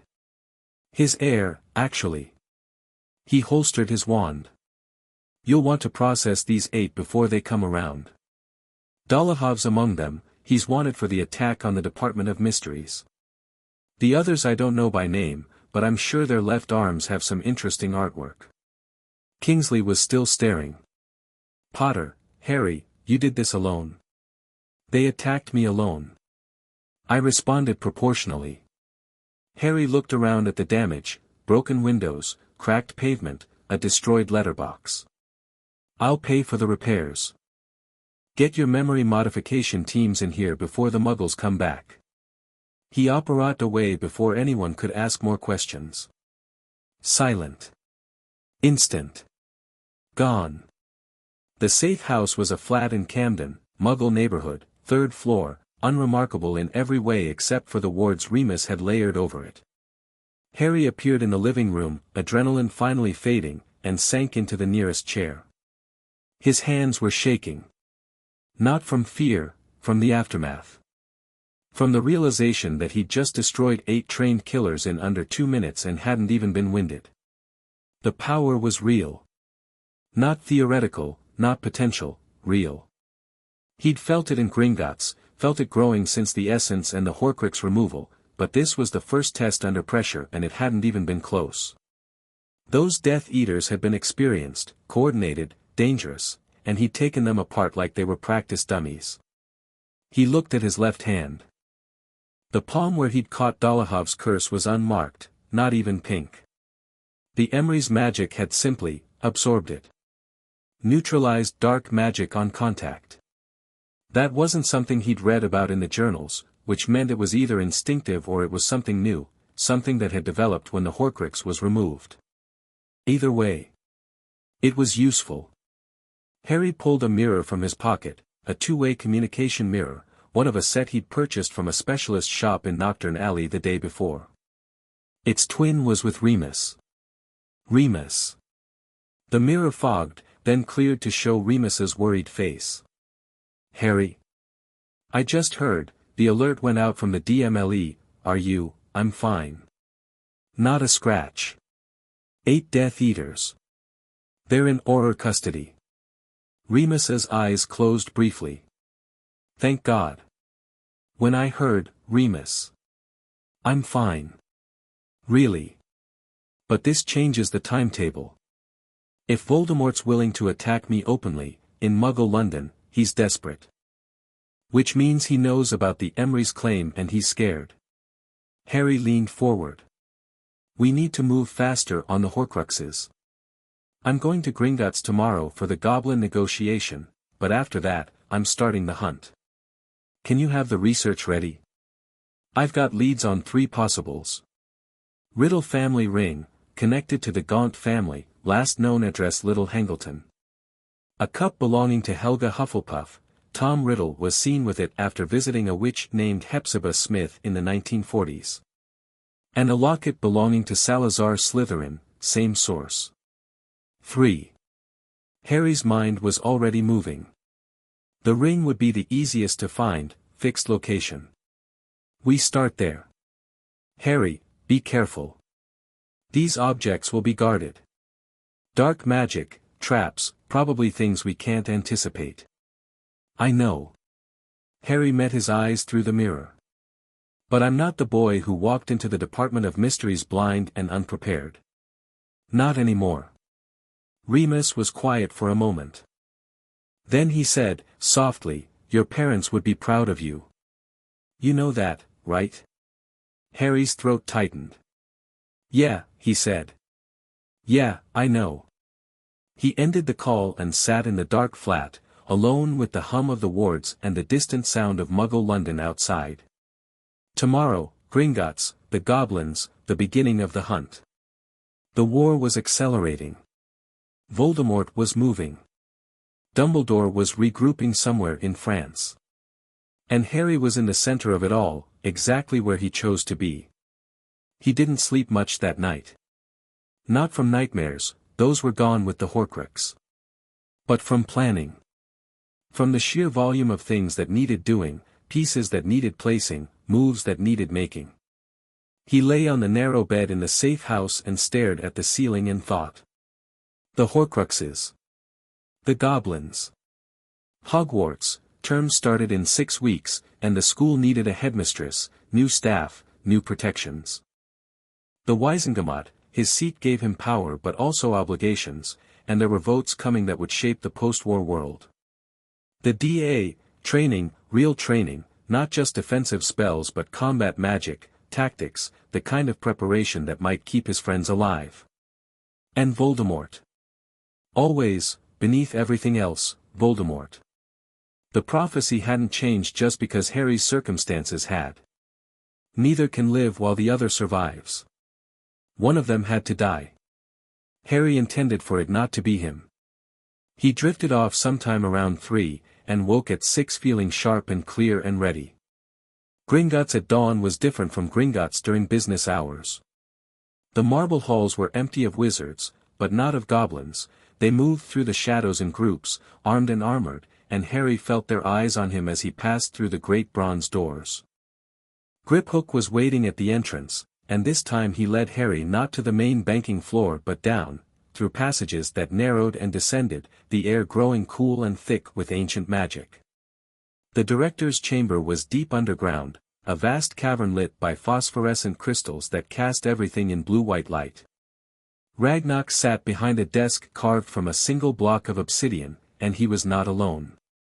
A dozen goblins flanked him, advisors, guards, witnesses. This was formal. This was historic. Ragnarok was old even by goblin standards, his skin like worn leather, his eyes like chips of black diamond. He did not stand when Harry entered. Harry hadn't expected him to. Lord Emery's, Ragnarok said. His voice was a deep rasp, echoing in the crystal-lit chamber. You honor us with your presence. Director Ragnarok. Harry inclined his head, respectful but not subservient. He'd read the protocols in the Emery's journals. Merlin had treated the goblins as equals, and they had never forgotten it. I understand you have proposals regarding the Treaty of 1412. Direct. Ragnarok's thin lips pulled back in something that might have been a smile. Good. We are not fond of wizard pleasantries. They usually precede unpleasant demands. Then let's skip them. What do you want? The chamber went very still. The goblin advisors exchanged glances. Harry suspected that no wizard had spoken to Ragnarok this directly in a very long time. 3 things, Ragnarok said. First, the right to carry wands. We have our own magic, but the wand ban of 1631 was a humiliation, not a necessity. We want it repealed. Done, Harry said. That ban was never in the original treaty, it was ministry overreach, added without the heir's consent. I'll issue a formal revocation within the week. Ragnarok's eyes widened fractionally. You agree? Just like that. It's unjust. Why would I debate it? Harry held the goblin's gaze. What else? Second, territorial sovereignty for Gringotts. Currently, the ministry claims jurisdiction over the bank's operations. We want that to end. Gringotts is goblin territory, governed by goblin law. Harry thought about this one for a few seconds longer. Within the bank itself, yes. Absolutely. But I'd ask for a reciprocal agreement. Goblin law applies within Gringotts, wizard law applies outside it, and disputes between goblins and wizards that occur outside the bank are handled by a joint tribunal. He paused. Fair. Ragnarok leaned back. Those black diamond eyes were reassessing Harry in real time. More than fair. More than any wizard has offered in 400 years. And the third thing? The third thing is not a demand. It is an offer. Ragnarok stood, and despite his short stature, the authority in the motion was unmistakable. The Goblin Nation wishes to offer Lord Emery's a mutual defense pact. Your enemies are our enemies. Our resources are your resources. In exchange, he stepped around the desk, approaching Harry, your protection. Your word, bound by magic, that you will oppose any future attempt by wizards to subjugate our people. Harry looked down at the ancient goblin, and felt the weight of the moment, centuries of oppression, of resentment, of waiting. The goblins had been waiting for an heir who would honor the original compact. Waiting for someone who would see them as partners, not subordinates. You have my word, Harry said. He held out his hand, the one bearing the Emery's ring. Sworn on my blood and my magic. No goblin will be subjugated under my watch. Ragnarok took his hand. The magic that flared between them was older than Hogwarts, a deep, resonant power that rose from the earth itself, the ley lines beneath London responding to an oath that echoed one made 15 centuries ago. Every goblin in the chamber bowed. Not to a master. To a partner. Then we are allies, Lord Emery's. Ragnarok released his hand and stepped back. And as our first act of alliance, we have something to tell you. Yes. There is a Horcrux in this bank. Harry went very still. What? The Lestrange Vault. We have known for 3 years that an object within it bears the taint of soul magic. Our laws prevented us from acting, the vault belongs to its owner, and what they store there is their affair.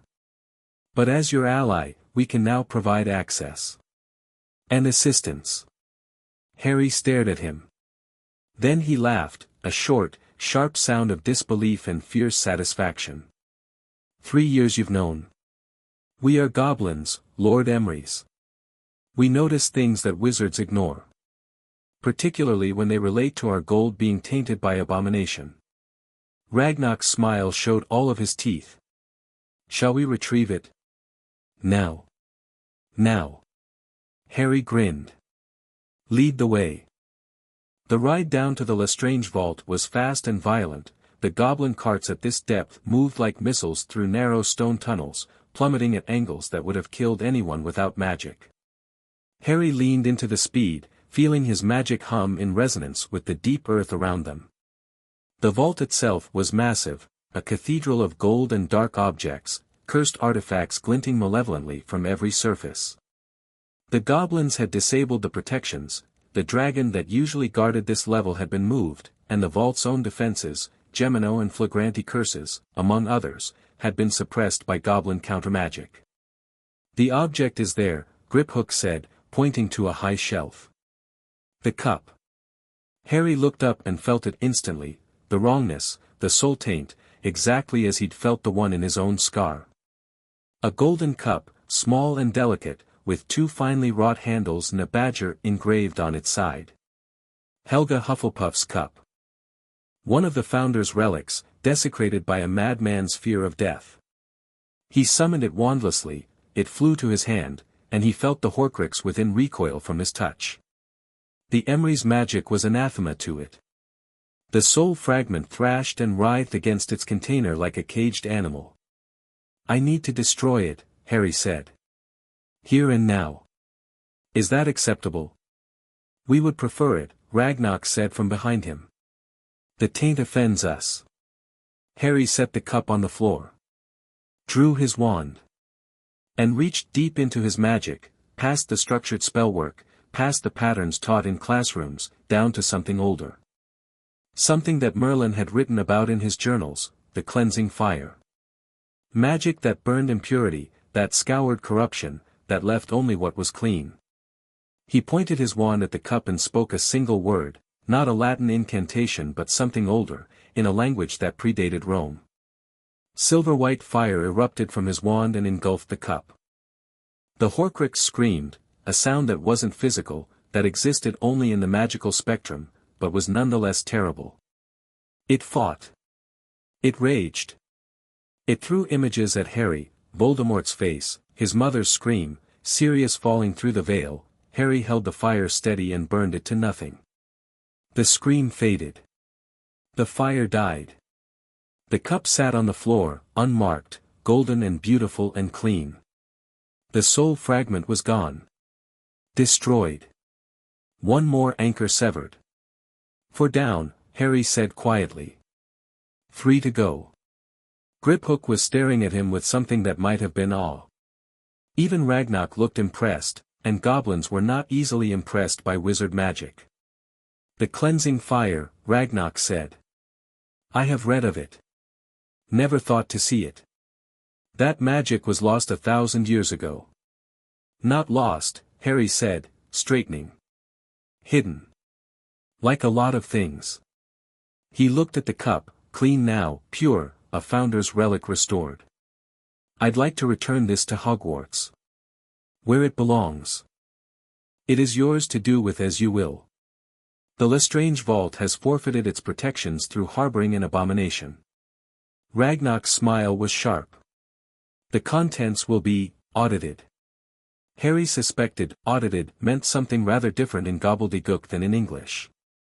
He decided that wasn't his problem. He emerged from Gringotts into the morning sunlight of Diagon Alley carrying a priceless historical artifact in his pocket and feeling lighter than he had in days. One Horcrux destroyed, Goblin Alliance secured, the wand ban about to be repealed. Not bad for a morning's work. Daphne was waiting at the bank's entrance. She took one look at his expression and said, "Something happened." "Several somethings. Walk with me." He told her as they moved through the alley, the Goblin negotiation, the mutual defense pact, the Horcrux. She listened without interrupting, her face betraying nothing to observers but her eyes sharp with calculation. "The wand ban repeal will cause chaos in the Wizengamot," she said finally. "The traditional families will be furious. Some of them are already looking for reasons to oppose you, this gives them ammunition. Let them be furious. It's the right thing to do. I'm not saying don't do it. I'm saying manage the fallout. Release it alongside something popular, the Hogwarts reforms, maybe. Free textbooks for Muggle-born students or expanded curriculum options. Give the public something to cheer about while the purebloods are choking on their outrage." Harry looked at her with genuine appreciation. "See, this is why I need you. I just want to hit things until they're better. You actually understand strategy." "Hitting things has its place," Daphne said, with the ghost of a smile. "I heard about last night. 8 Death Eaters. News travels fast. You're the biggest story in Britain. Everything you do travels fast." She stopped walking and turned to face him fully. "Harry. You need to be seen. Not just as a political force, as a protector. Last night's attack, your response, that's the narrative. The boy who lived has become the man who fights back. Let me place that story. Let the public see you as you are. I'm not interested in propaganda. It's not propaganda if it's true. Her grey eyes held his. You are the most powerful wizard in Britain right now. That's not arrogance, it's fact. You took down 8 trained killers alone and walked away without a scratch. People need to know that. Because right now, they're afraid. Voldemort is attacking openly, the Ministry is floundering, and the man they thought was protecting them has been revealed as a manipulator. They need something to believe in. Harry wanted to argue. He wasn't a symbol, wasn't a brand to be managed and marketed. But he thought about the people at the Ministry, the whispers, the stares, the way they'd pressed forward just to see him. He thought about the students at Hogwarts, going back to a school with no Dumbledore, into a war with no clear protector. Fine, he said. But I control the message. No embellishment, no mythology. What I actually am and what I actually do. Nothing more. Agreed. Daphne extended her hand, and they shook on it, no magical binding this time, just a handshake, honest and firm. A crack of apparition behind them. Harry spun, wand in hand, magic surging, but it was only Neville, looking flushed and slightly singed. Harry. I've been trying to reach you all morning, your mirror was off, I was underground. What happened? Are you alright? I'm fine. But they hit Longbottom Manor last night. After the attack on you failed, they came for us. Neville's jaw was set, his eyes hard. Gran and I held them off. 6 of them. Gran got 2, I got 3, and the last one ran when he realized we weren't going down easy. Harry felt a rush of fierce pride. You're okay. Both of you. Gran took a cutting curse to the arm. She's already healed and furious about the scorch marks on her hydrangeas. Neville's mouth twitched. She told me to tell you she expects a proper introduction now that you're a lord. Her exact words were, if I'm allying my house with that boy, I'll do it looking him in the eye over decent sherry. Harry laughed. Tell her I'd be honored. Tomorrow. I'll let her know. Neville sobered. Harry, they're hitting your allies. Last night wasn't just about you. It was about isolating you. Showing people what happens if they stand with you. Then we show them what happens when they stand against me. Harry's voice was quiet but the magic in the air around him hummed with promise. No more defensive war. No more waiting for them to strike. We hit back. Neville nodded, something fierce and satisfied in his expression. Good. I'm tired of being afraid of these people. Then stop being afraid, Harry said. They should be afraid of us. The 3 of them stood in the morning bustle of Diagon Alley, the heir of Merlin, the daughter of Slytherin, and the son of Gryffindor. Around them, witches and wizards went about their shopping, unaware of the shift happening in their midst. The war was changing. The sides were reforming. And for the first time since Voldemort's return, the light wasn't playing defense.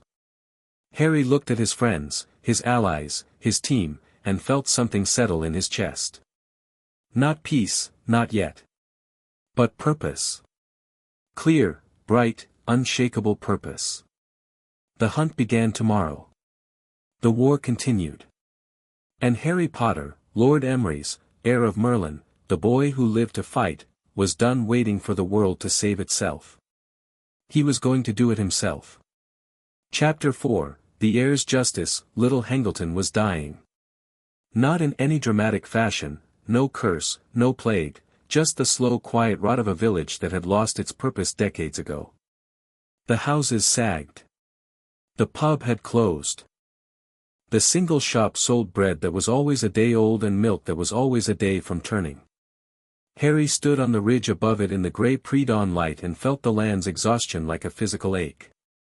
But beneath that exhaustion, something else. Something wrong. There, Harry said, pointing toward the hill on the far side of the valley. A house, barely standing, more ruin than structure, hidden behind overgrown hedges and a rusted gate. The Gaunt Shack. Tom Riddle's maternal home. And somewhere inside it, a ring containing a fragment of a murderer's soul. Remus stood beside him, wrapped in a traveling cloak against the morning chill. I feel it too. Like rot. Underneath everything. That's the Horcrux. It poisons the land around it, Merlin's journals described it. Soul anchors corrupt everything in their proximity. Given enough time, they'd kill the earth itself. Harry started down the slope. This village has been dying for 50 years. That's how long it's been here. They moved through the village without being seen, a notice-me-not charm so strong it bent light around them like water around stones. The Gaunt Shack loomed ahead, its door hanging by one hinge, its windows dark and empty. Harry stopped at the gate. Closed his eyes. Let his senses expand. The protections hit him immediately, layers of them, dark and vicious, woven together with the kind of obsessive precision that spoke of paranoia. Voldemort had been thorough. A compulsion to turn away, so strong it would have driven a normal wizard to his knees. A curse tied to the gate that would wither the hand of anyone who touched it. And beneath those, something deeper, a trap of such elegance that Harry spent a full minute unraveling its structure before he understood it. The ring itself is cursed, Harry said, opening his eyes. Separate from the Horcrux. Anyone who puts it on will die, slowly, painfully.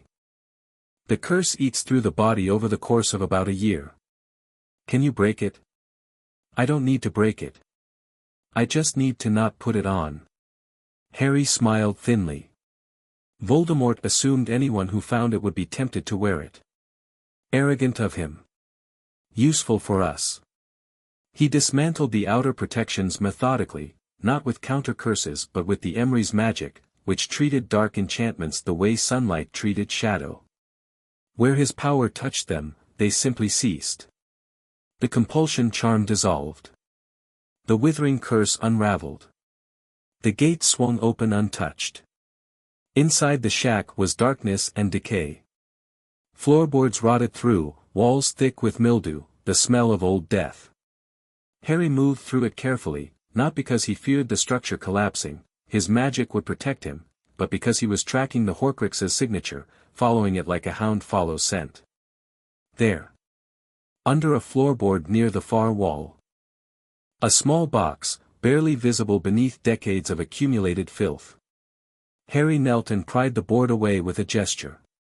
The box floated up into his waiting hand, simple wood, unremarkable except for the poisonous emanation leaking from it like radiation. He opened it. The ring sat on a bed of faded velvet. Gold band, black stone, and on that stone the symbol of the Deathly Hallows, a triangle containing a circle and a line.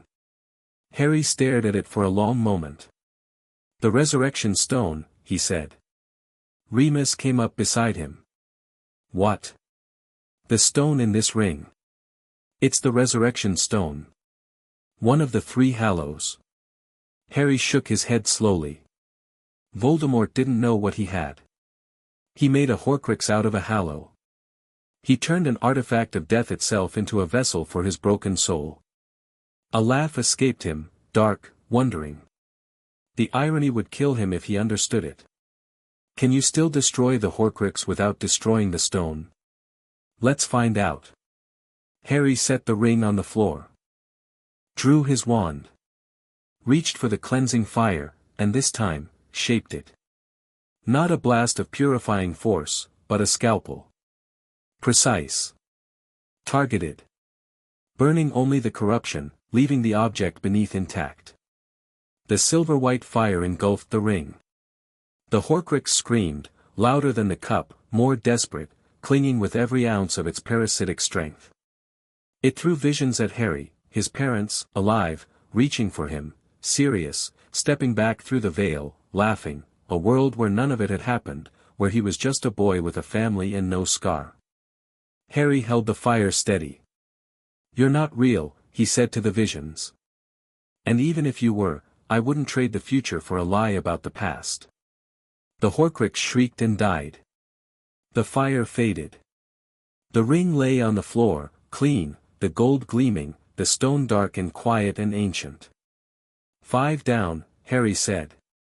2 to go. He picked up the ring carefully, not wearing it, just holding it. The resurrection stone pulsed against his palm, cool and strange.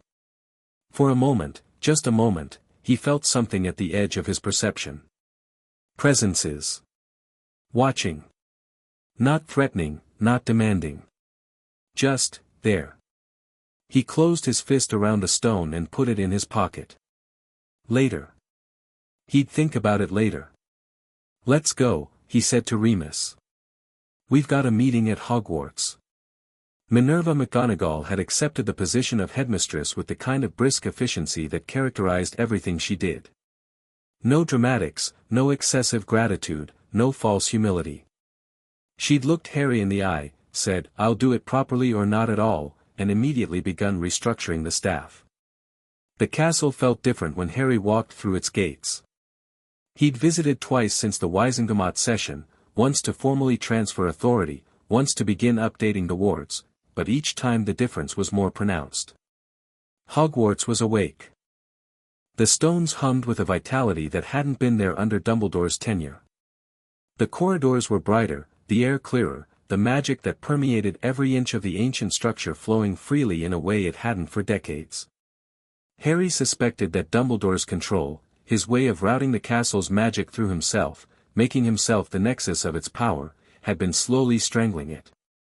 Like a vine wrapped too tight around a tree.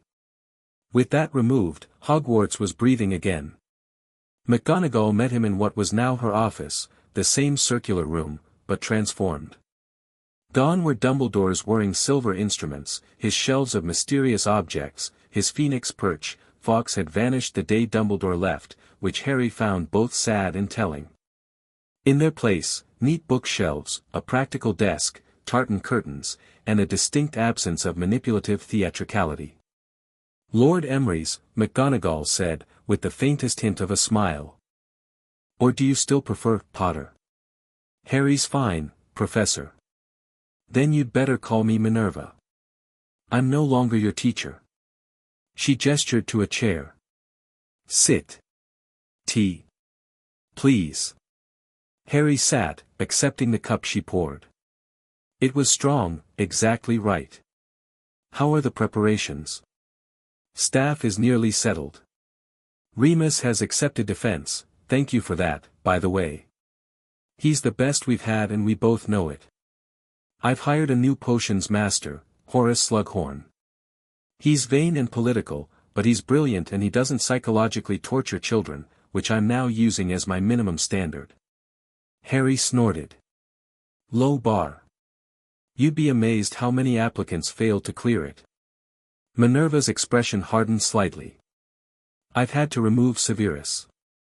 He didn't go quietly. He did not.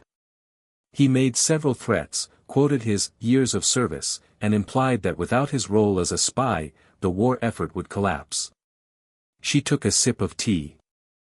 "I told him that a spy who was known to both sides was of limited value, and that his years of service had produced a generation of students who couldn't brew a basic potion without developing an anxiety disorder." "How did he take that?"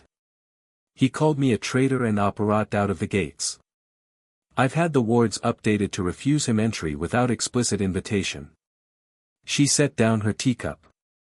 "Harry, do you know where he went?" "Back to Voldemort, presumably. Where he's always belonged." Minerva nodded slowly. "I suspected as much. Albus always insisted that Severus was loyal to our side. I trusted that judgment for 15 years. Her mouth thinned. "I won't be trusting Albus's judgment again. Speaking of which." Harry reached into his robes and withdrew a sheaf of parchment, Daphne's latest intelligence briefing. "Dumbledore's been busy. He's in France, as we thought. Beauxbatons refused him shelter, apparently Madame Maxime isn't feeling charitable, but he's been meeting with international contacts. The ICW, old allies from the Grindelwald campaign, people who owe him favors. What's his angle? I think he's building a case to challenge the charter revocation internationally. The ICW doesn't have jurisdiction over British domestic magic law, but they have influence, and if enough member nations put pressure on the Wizengamot. Harry shrugged. Daphne says it's a long shot. The charter predates the ICW by centuries. But Dumbledore's playing a long game. He always does. Minerva's eyes were sharp. And what's your counter? Legitimacy. The more good I do, visibly, publicly, undeniably, the harder it becomes for anyone to argue I shouldn't have this authority. The Hogwarts reforms, the Goblin Treaty, the Death Eater arrests. Every day that passes without disaster under my watch is a day that undermines his narrative. You've grown up considerably since you were the boy asking me about Nicholas Flamel in your first year. Harry smiled. I had good teachers. Some of them, anyway. A knock at the door. McGonagall waved her wand and it opened to reveal Neville, slightly out of breath, with Daphne 2 steps behind him. Harry, Neville said. You need to see this. Now. He held out a copy of the Evening Prophet. The headline screamed across the page in letters an inch high, Dumbledore speaks, Potter is being manipulated by dark forces. Harry took the paper. Read the article, a full-page interview, given to the Prophet's Rita Skeeter, of course, in which Albus Dumbledore expressed his deep concern that Harry's sudden power grab was the result of dark influence.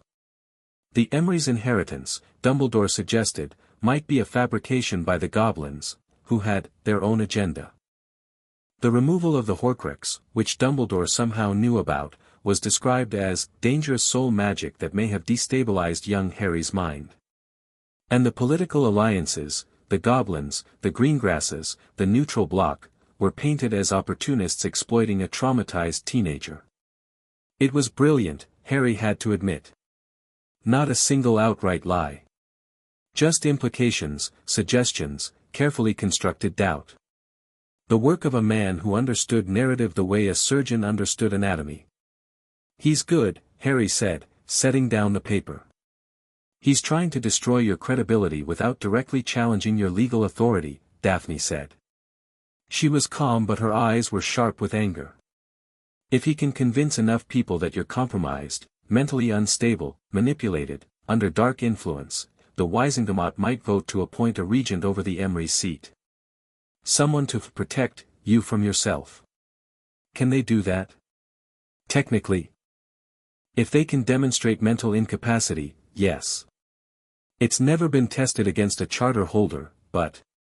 She trailed off meaningfully. Harry looked at the paper again. At Dumbledore's photograph, grandfatherly, concerned, the very image of wisdom and restraint. At the quotes, each one carefully calibrated to seem reasonable while planting seeds of doubt. Right, Harry said. He folded the paper and set it aside. Then we don't let him control the narrative. Minerva, can you draft a statement? From Hogwarts, as headmistress. Confirming that the school is functioning well under the new charter, that the reforms are proceeding, that the students are safe. Easily done. Neville, the DA. We were going to wait until term started. Let's not. Call them in early. A week before term, training camp, invitation only. I want the best fighters in our year and the year above ready for whatever comes. Make it known that this isn't a secret, it's an official Hogwarts combat training program, sanctioned by the headmistress. Neville's grin was fierce. Consider it done. Daphne, I need a press strategy. Not a rebuttal, that just gives his claims oxygen. Something proactive. What have we got that's ready to announce? The wand ban repeal is filed and ready. The textbook program for Muggleborns is funded and announced. Anne, she hesitated, then smiled, if you're willing to accelerate the timetable, I can have the Goblin Treaty ratification public by tomorrow. The optics of that, a historic peace agreement, expanding magical rights, cooperation between species, would drown out anything Dumbledore says. Do it. All of it. Tomorrow. Harry stood. If he wants a narrative war, he's picked the wrong opponent. I've got deeds. He's got words. Deeds win. The days that followed were a blizzard of activity. Harry moved through them like a man on fire, not frantically, but with a controlled burn that consumed everything in its path. The Goblin Treaty went public and dominated the news cycle for 3 days. The wand ban repeal passed the Wizengamot 31-19, Malfoy's bloc, hilariously, voted against. Apparently Goblin equality was a bridge too far even for tactical alliance. The textbook program launched to widespread acclaim, particularly from Muggle-born families who'd been struggling with the cost of magical education for generations. Dumbledore's interview faded from the front pages. Old news, already overtaken by events. That was the advantage of action over rhetoric, reality moved faster than spin. But Dumbledore wasn't the only enemy. The attack on Longbottom Manor had been the first. 3 more followed in rapid succession: the Greengrass family home, repelled by ancient wards that even Death Eaters couldn't crack, a safe house used by the Order, empty, thankfully, since Harry had warned them to rotate locations, and Diagon Alley itself. That last one was the worst. Harry wasn't there when it happened. He was deep in research at the Emery's vault, studying the journals for clues about the remaining Horcruxes. But he felt it. Felt the wards on the alley shudder and crack, felt the surge of dark magic that meant Death Eaters in force, felt the terror of hundreds of civilians suddenly under attack. He apparat to the alley in under a second. Arrived in the middle of chaos. The attack was larger than anything Voldemort had launched openly, 20 Death Eaters at least, maybe more, pouring curses into the crowd of shoppers with indiscriminate fury. Buildings burned. People screamed. A section of Gringotts' facade had been blown apart, marble dust clouding the air. And in the center of it all, floating above the destruction with casual contempt, Bellatrix Lestrange. She saw Harry the moment he appeared. Her mad eyes lit up with a joy that was obscene in the midst of so much suffering. "Little Potter," she shrieked. "Come to play. Come to die like your dog father." The rage that surged through Harry was volcanic. White-hot, nuclear, the kind of fury that could level buildings. He felt it rise and, for one heartbeat, let it. Let it fill him, power him, sharpen him to a killing edge. Then he breathed. Controlled it. Didn't extinguish it, anger was fuel, and he needed fuel, but directed it. Shaped it into something useful. "Bellatrix," he said, and his voice carried across the entire alley, cutting through the screams and explosions like a blade through silk. "I've been wanting to talk to you." He rose into the air. Not on a broom, there was no broom. He simply rose, magic bearing him upward as naturally as if gravity were a suggestion he'd politely declined. The Death Eaters below faltered, staring upward. Even Bellatrix's mad grin flickered. Harry raised his hand, the left one, the bare one, and pushed. The wave of force that erupted from him was immense. It swept down the alley like a wind of pure magic, and where it touched Death Eaters, they were thrown, hurled backward, slammed into walls, pinned by invisible force. Where it touched civilians, it passed through them like a warm breeze, ruffling hair and nothing more. Targeted. Precise. Devastating to enemies, harmless to innocents. 15 Death Eaters went down in a single moment. Pinned, disarmed, stunned by the sheer force of it. Their masks cracked and fell away, revealing faces, some familiar, some not. Harry noted them all. But Bellatrix had shielded. Of course she had. She was insane, but she was powerful, and her shield held against the wave, barely, cracking at the edges, but holding. She hung in the air opposite Harry, her face contorted between fury and something that might have been excitement. "Ooh," she breathed. The little babies groaned some teeth. "The Dark Lord will be so pleased," Harry hit her with a stunner before she finished the sentence. Not a standard one, a bolt of magic so dense it was visible, a spear of red gold light that crossed the distance between them in a blink. Her shield shattered like glass and the spell took her full in the chest. Bellatrix's eyes went wide. Her body went rigid. And she fell.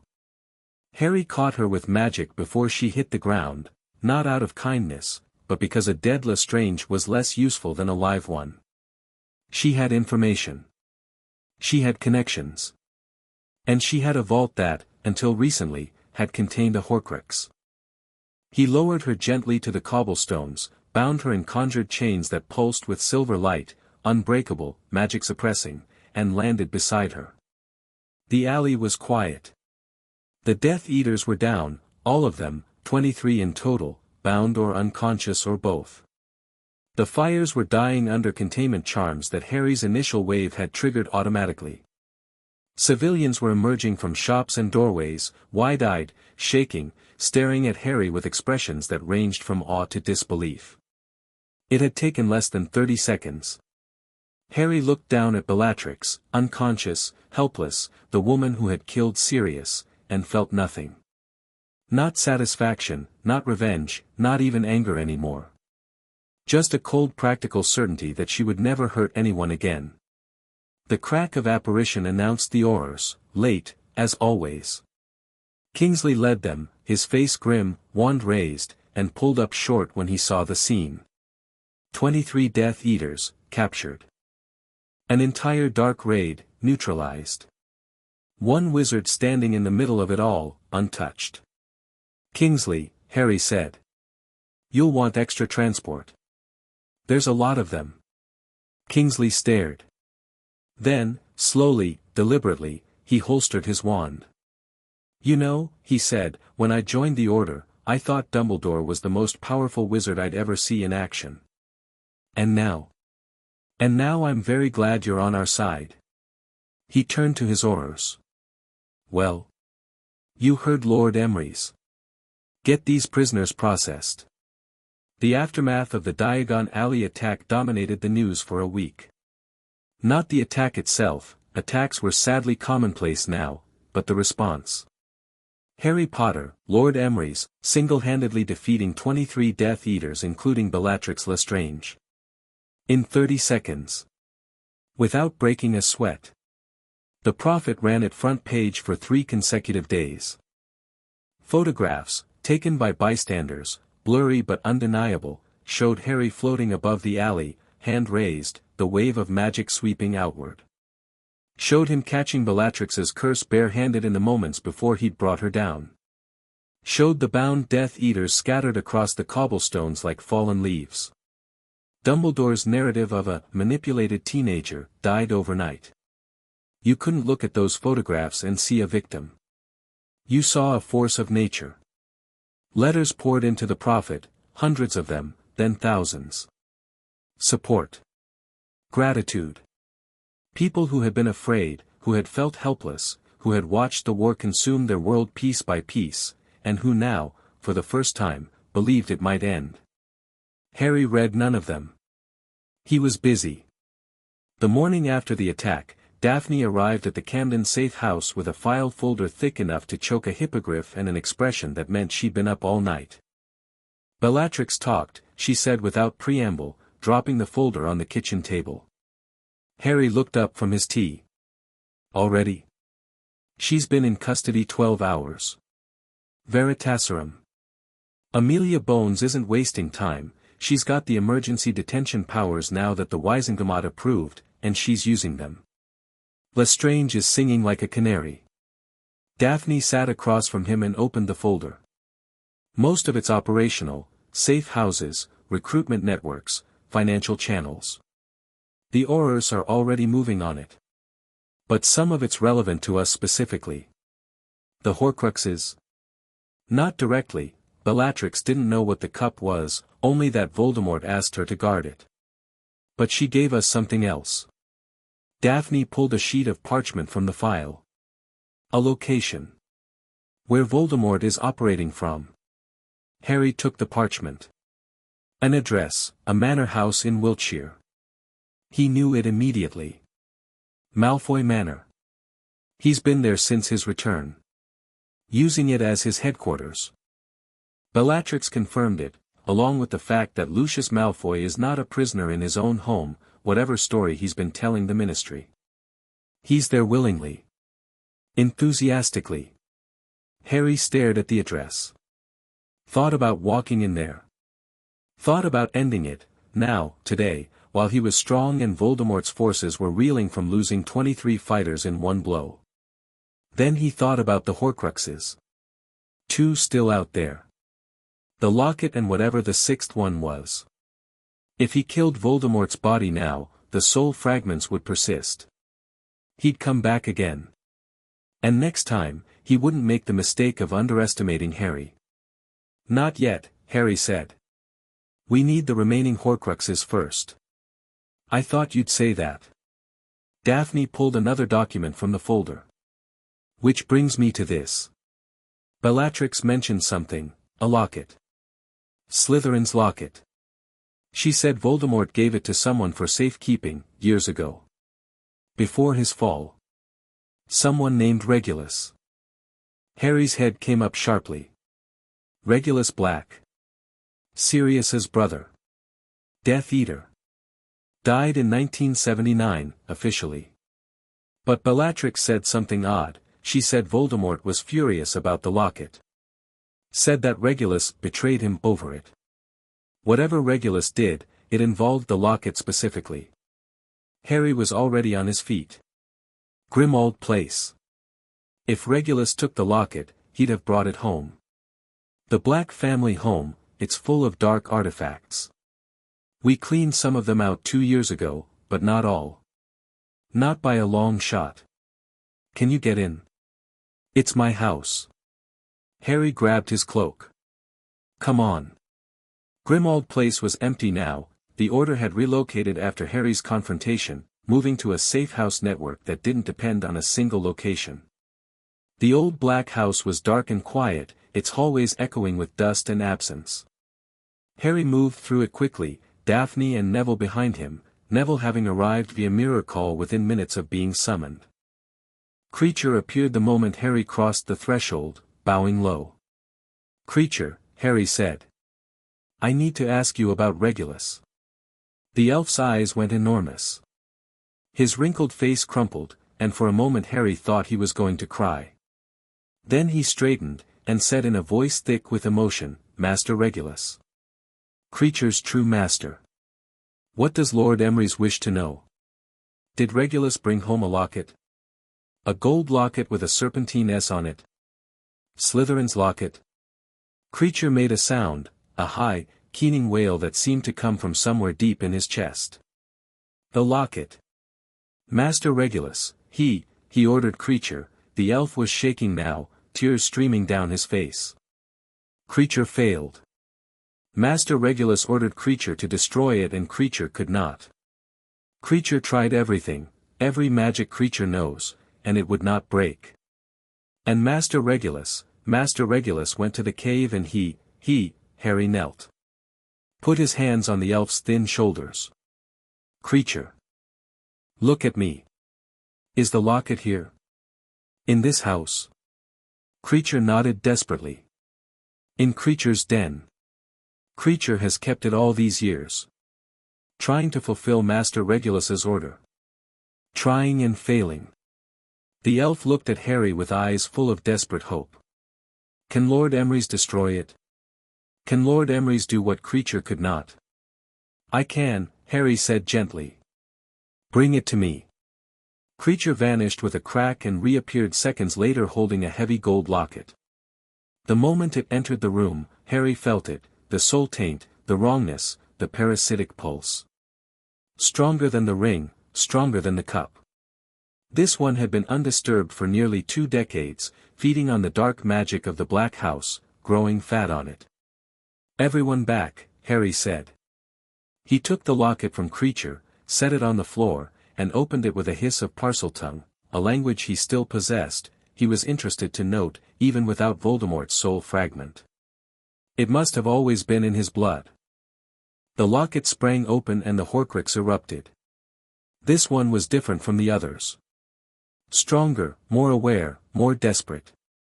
A cloud of dark smoke billowed from the locket, coalescing into a shape, a face, Tom Riddle's face, young and handsome and terrible. "I know your fears," it hissed. "I know your weaknesses. You think power makes you safe? You're still the boy in the cupboard. Still the child nobody wanted. Still." Harry hit it with the cleansing fire before it could finish. Silver-white flames engulfed the apparition and it screamed, a sound of pure rage and terror, the sound of something that had existed for decades suddenly facing its own annihilation. It thrashed, it fought, it threw visions and temptations and threats. Harry held the fire and felt nothing but contempt. "You're a fragment," he said to it. "A broken piece of a broken man. You're not even real enough to be afraid." The Horcrux died. The smoke dissolved. The fire faded. The locket lay open on the floor, clean and gleaming, Slytherin's emerald eyes catching the light. "Six down," Harry said. He looked at Creature, who was staring at the clean locket with tears streaming down his face. "It's done, Creature. Regulus's final order is fulfilled." Creature fell to his knees. Pressed his forehead to the floor at Harry's feet. And sobbed, great, racking sobs of relief and release and devotion. Harry let him cry. Neville was watching with wide eyes, one hand on Creature's back, patting gently. Daphne stood apart, her face unreadable, but her eyes bright. "One left," Neville said quietly. "Any idea what it is?" "No." Harry picked up the locket, clean now, just metal and gems, beautiful without malice. "But I have a theory. Voldemort chose objects of significance. The diary, his personal record. The ring, his family heritage. The cup, Hufflepuff. The locket, Slytherin. Something of Ravenclaw's seems likely. And the sixth." He trailed off. A thought had been forming at the back of his mind for days, growing clearer as he destroyed each Horcrux, as the noise in his magical senses diminished and his clarity increased. There was something at Hogwarts. Something he'd felt in his visits there, a whisper of wrongness hidden deep within the castle's vast magical signature. "Hogwarts," he said. "The last one is at Hogwarts." "How can you tell?" Daphne asked. "I can feel the castle. Always have, since the ring accepted me, but it's getting clearer. And there's something there that shouldn't be. Something dark, hidden. I couldn't identify it before, too much noise from the locket and the ring. But now, with 6 destroyed, the signal is almost clean. One note out of tune in the whole symphony." He met their eyes. "Something of Ravenclaw's. In the castle." Neville straightened. "Then we go to Hogwarts. We go to Hogwarts." They apparat to Hogsmeade and walked up the path to the castle as the sun was setting. The gates opened for Harry without being touched, the wards welcoming him, the magic of the place reaching out like a dog greeting its master. He felt the wrongness more clearly with every step. It was high in the castle, one of the upper floors, tucked away in a room that most people didn't know existed. "The room of requirement," Harry said, stopping in the entrance hall. "That's where he hid it. Of course, a room that doesn't exist unless you know exactly what to ask for. A room that can hold anything, hide anything. He must have placed it there when he came to apply for the defense position. Dumbledore turned him down, and Voldemort, Tom, cursed the position. And while he was here, he hid a Horcrux." They climbed to the 7th floor. Harry paced before the blank wall 3 times, "I need the place where things are hidden," and the door appeared. He opened it. The room of hidden things was vast, a cathedral of junk, towers of forgotten objects stretching to a ceiling lost in shadow. Furniture, books, bottles, broken wands, cages, cauldrons, centuries of things abandoned and forgotten, piled in haphazard mountains. But Harry didn't need to search. He could feel it. A beacon of wrongness in the vast space, calling to him like a discordant note in a familiar song. He walked through the piles without hesitation, following the signal, turning left, right, left again, until he stood before a dusty cabinet on which sat a tarnished tiara. Ravenclaw's diadem. Lost for 1,000 years. Found by Tom Riddle and desecrated like all the others. Harry picked it up. The Horcrux inside stirred, weakly, barely conscious. The last fragment, alone and diminished, its siblings destroyed one by one. It tried to reach for Harry's mind, tried to whisper, tried to corrupt. The cleansing fire was almost gentle this time. A soft wash of silver white that passed through the diadem like light through crystal, burning away the corruption without violence. The fragment was so weak it barely even screamed. Then it was gone. Silence. Clean, pure silence in Harry's magical senses. No more wrong notes. No more parasitic darkness. The symphony of the magical world, finally clear and whole. 7, Harry said softly. He held the diadem, beautiful, ancient, the lost treasure of Ravenclaw, and felt its clean magic hum against his palms. That's all of them. Neville let out a breath he'd clearly been holding for several minutes. It's really done. He's mortal now. He's mortal now. Harry turned the diadem in his hands, watching the light play across the sapphires. Tom Riddle can die. And he will. When? Daphne asked. Harry looked at her. At Neville. At the vast room full of forgotten things, in a castle that recognized him as its guardian, in a world that was waiting for this war to end.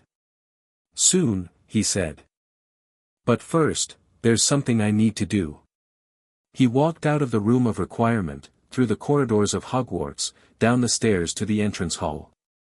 Neville and Daphne followed without question, sensing the shift in his mood, the way his magic had settled from the focused intensity of the hunt into something quieter, more contemplative.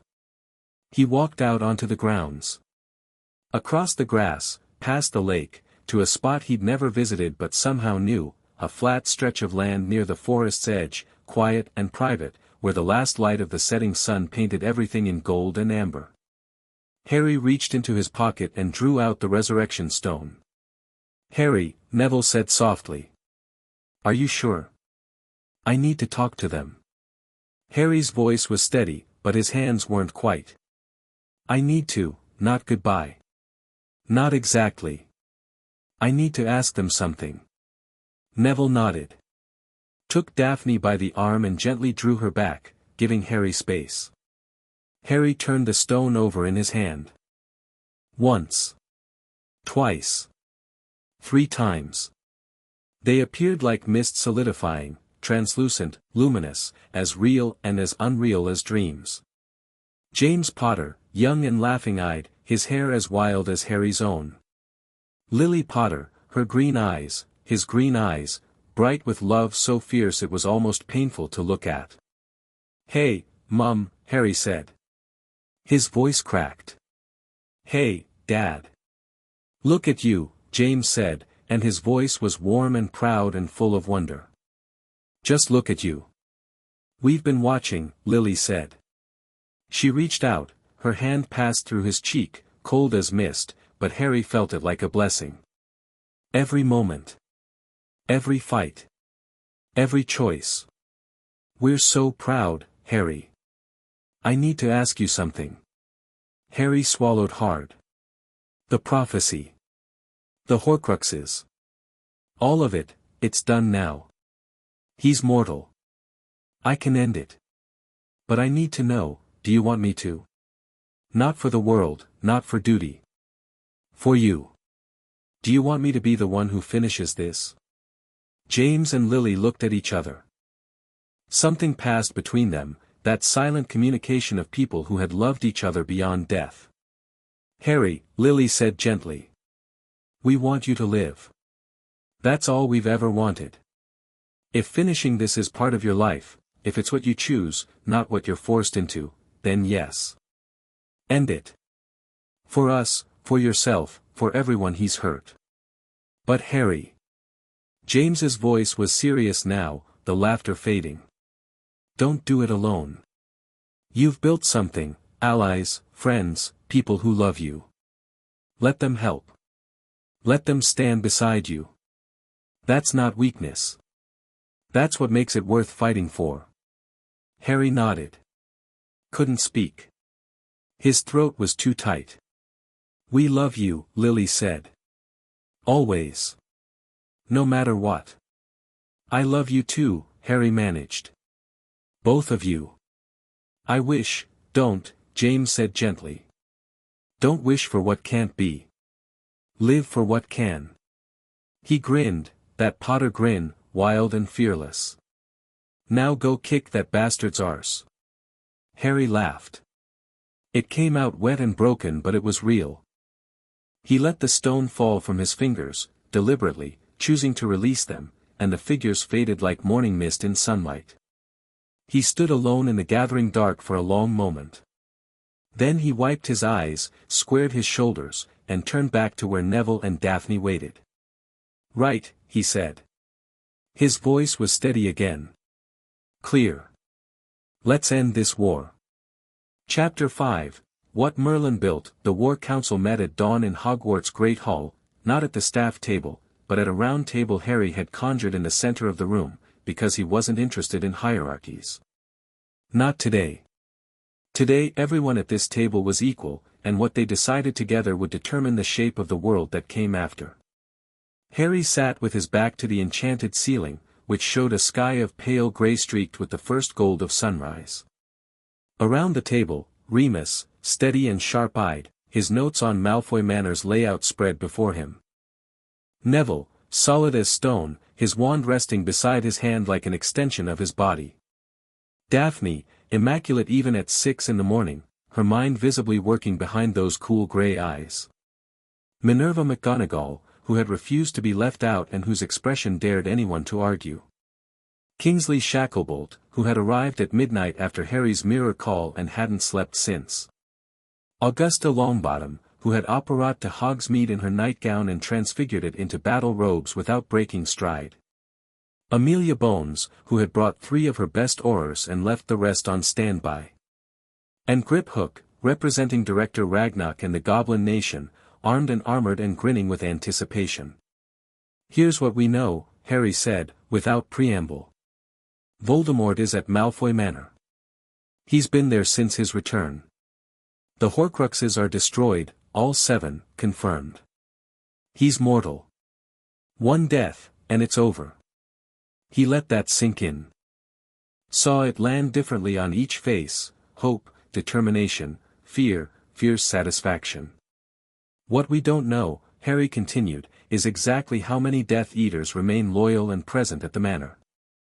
Bellatrix's intelligence says 30 to 40 at any given time, but that was before we captured 23 of them. He's weakened. His inner circle is gutted, Bellatrix captured, Dolohov captured, the Lestrange brothers captured. What he has left are the second string and whatever new recruits he's managed to terrorize into service. And the man himself, Kingsley said. Don't underestimate him, Harry. Horcruxes or not, he's still one of the most dangerous wizards alive. I'm not underestimating him. But I'm not afraid of him either. Harry met Kingsley's eyes. I've faced him before, 4 times. And that was when I was a child, untrained, with a piece of his soul suppressing my power. That's not who I am anymore. The wards on Malfoy Manor, Remus said, pulling the conversation back to tactics. Ancient family protections, blood-based. They won't be easy to crack. They won't need to be. Daphne spoke for the first time, and every head turned toward her. She laid a rolled parchment on the table, architectural plans, detailed and precise. Malfoy Manor is built on land that was granted under Royal Magical Charter in 1066. That charter was issued under the authority of the Emrys line, like all land grants in magical Britain before the ministry existed. She looked at Harry. The wards are powerful. But they're built on a foundation that answers to you. Harry stared at the plans. You're saying I can override them? I'm saying the land itself recognizes you as its ultimate authority. The Malfoy wards are layers built on top of that foundation. You can't dismantle them, not quickly, but you can walk through them. The land won't stop you. How did you find this out? Daphne's smile was thin and sharp. I've been in the Emery's Vault archives for 4 days, Harry. While you were hunting Horcruxes, I was hunting leverage. Every ancient family ward in Britain is built on Emery's granted land.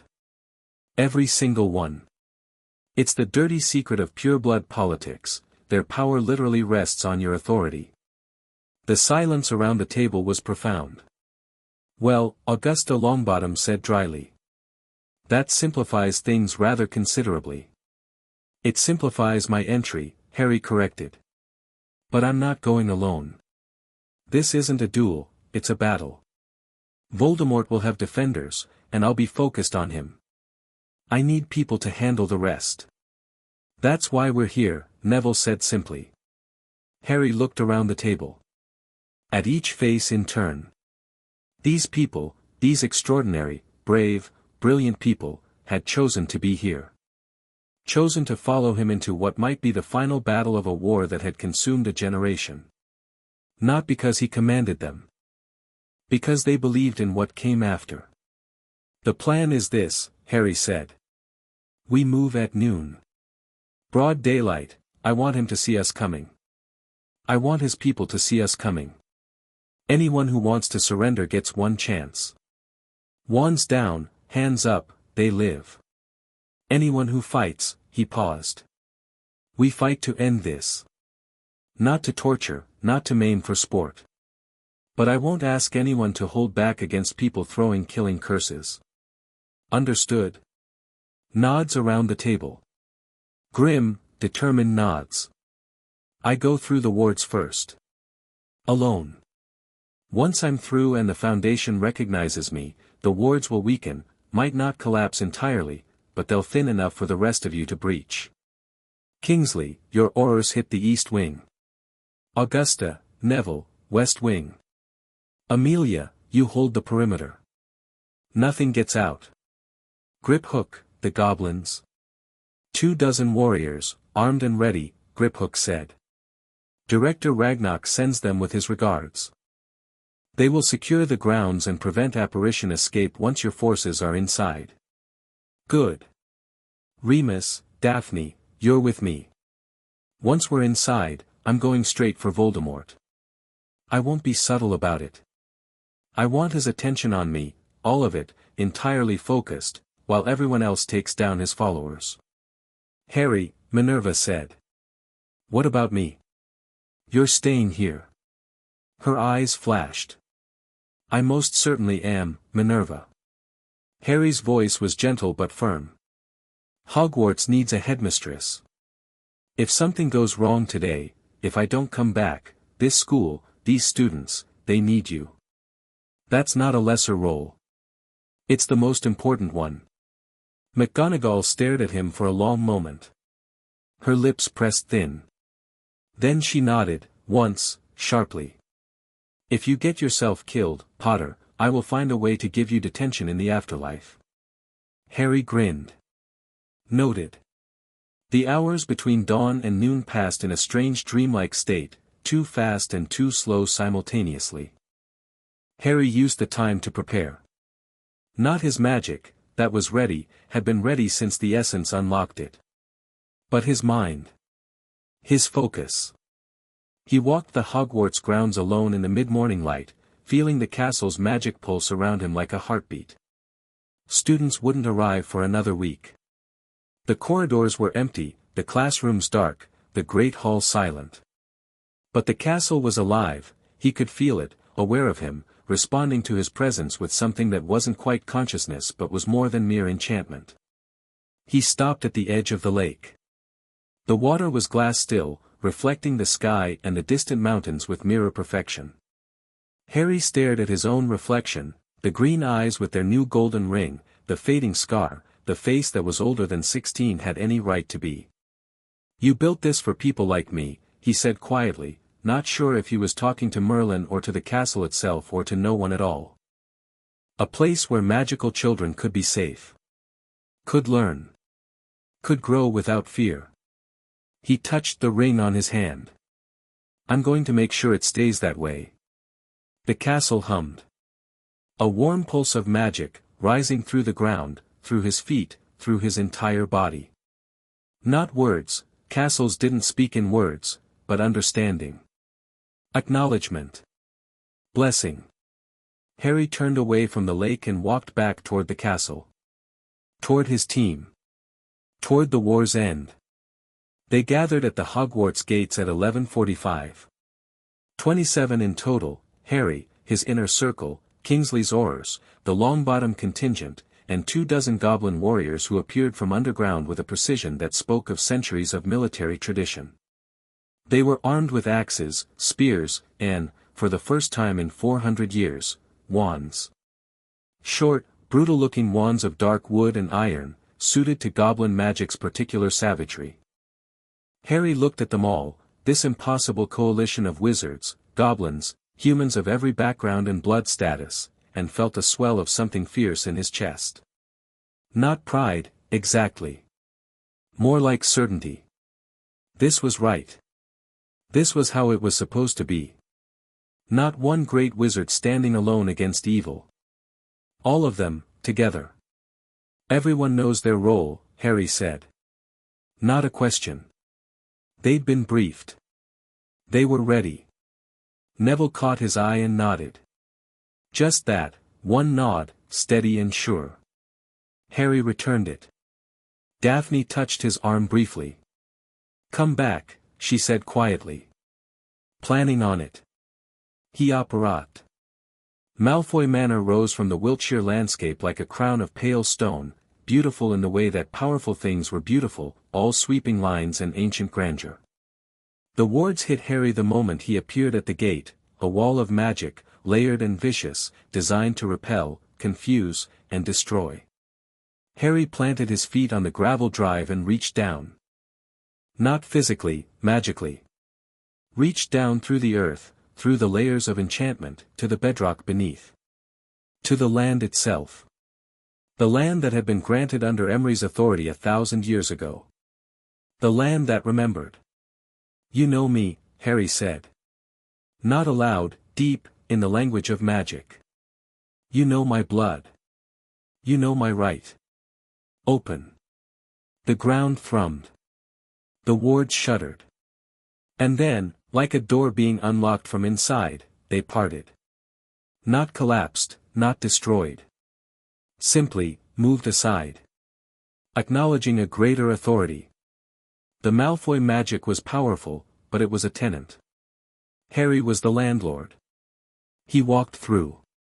The manor's grounds were empty at first glance, manicured lawns, white peacocks, gravel paths. But Harry's senses showed him what his eyes couldn't, figures behind windows, gathered in the main building, clustered in fear and readiness. They'd felt the wards shift. They knew someone was here. Harry walked up the drive without hurrying. Let them watch. Let them see him coming, one wizard, alone, unhurried, walking through defenses that should have been impenetrable. Let them understand what that meant. The front door opened before he reached it. Not a welcome, a challenge. 3 Death Eaters spilled out, masks on, wands raised, shouting curses before they'd finished clearing the threshold. Harry batted the spells aside without breaking stride. A flick of his wand sent one attacker flying backward into the house so hard he hit the far wall of the entrance hall. A gesture of his left hand froze the second in mid-cast, petrified and toppling. The third, seeing his comrades fall in under a second, threw down his wand and raised his hands. Smart choice, Harry said, walking past him. Stay here. The Aurors will collect you. Inside, the manor was dark and cold, the kind of cold that came from dark magic saturating the walls. Harry felt Voldemort's presence like a weight on his chest, distant but enormous. Upstairs. The man was upstairs, and he was waiting. More Death Eaters appeared, from side rooms, from corridors, from behind doors. Some fought. Some ran. Some threw down their wands the moment they saw Harry's face. He dealt with each accordingly. The fighters went down fast and hard, stunned or bound before they could finish casting. The runners he let go, they'd hit the goblin perimeter and find that escape was not an option. The surrenderers he left where they stood with a binding charm that would hold until the Aurors arrived. He was halfway up the grand staircase when the main force breached the grounds behind him. He felt it, the wards, already weakened by his passage, giving way entirely as Kingsley's team hit the east wing and the Longbottoms hit the west. The sound of combat erupted throughout the building, shouts, crashes, the distinctive crack-bang of spell impact. His people, doing their jobs. Handling the rest. Harry climbed. Past the second floor, where fighting raged in corridors. Past the third, eerily silent. To the fourth, to the door at the end of a long hallway, flanked by stone serpents, radiating a dark magic so intense that lesser wizards would have turned and fled on instinct. Remus appeared at the far end of the hall, breathing hard. Downstairs is nearly clear. Kingsley's team, I know. Stay here. Harry looked at the door. Don't come in unless I call. Harry, Remus. Trust me. Their eyes met. Remus's jaw worked. Then he nodded. Harry turned back to the door. Raised his hand. And blew it off its hinges. The room beyond was large, a ballroom, once, repurposed into something darker. The windows were blacked out. The only light came from a dozen floating candles that cast everything in sickly green-white. At the far end, on a chair that was not quite a throne but clearly wanted to be, sat Lord Voldemort.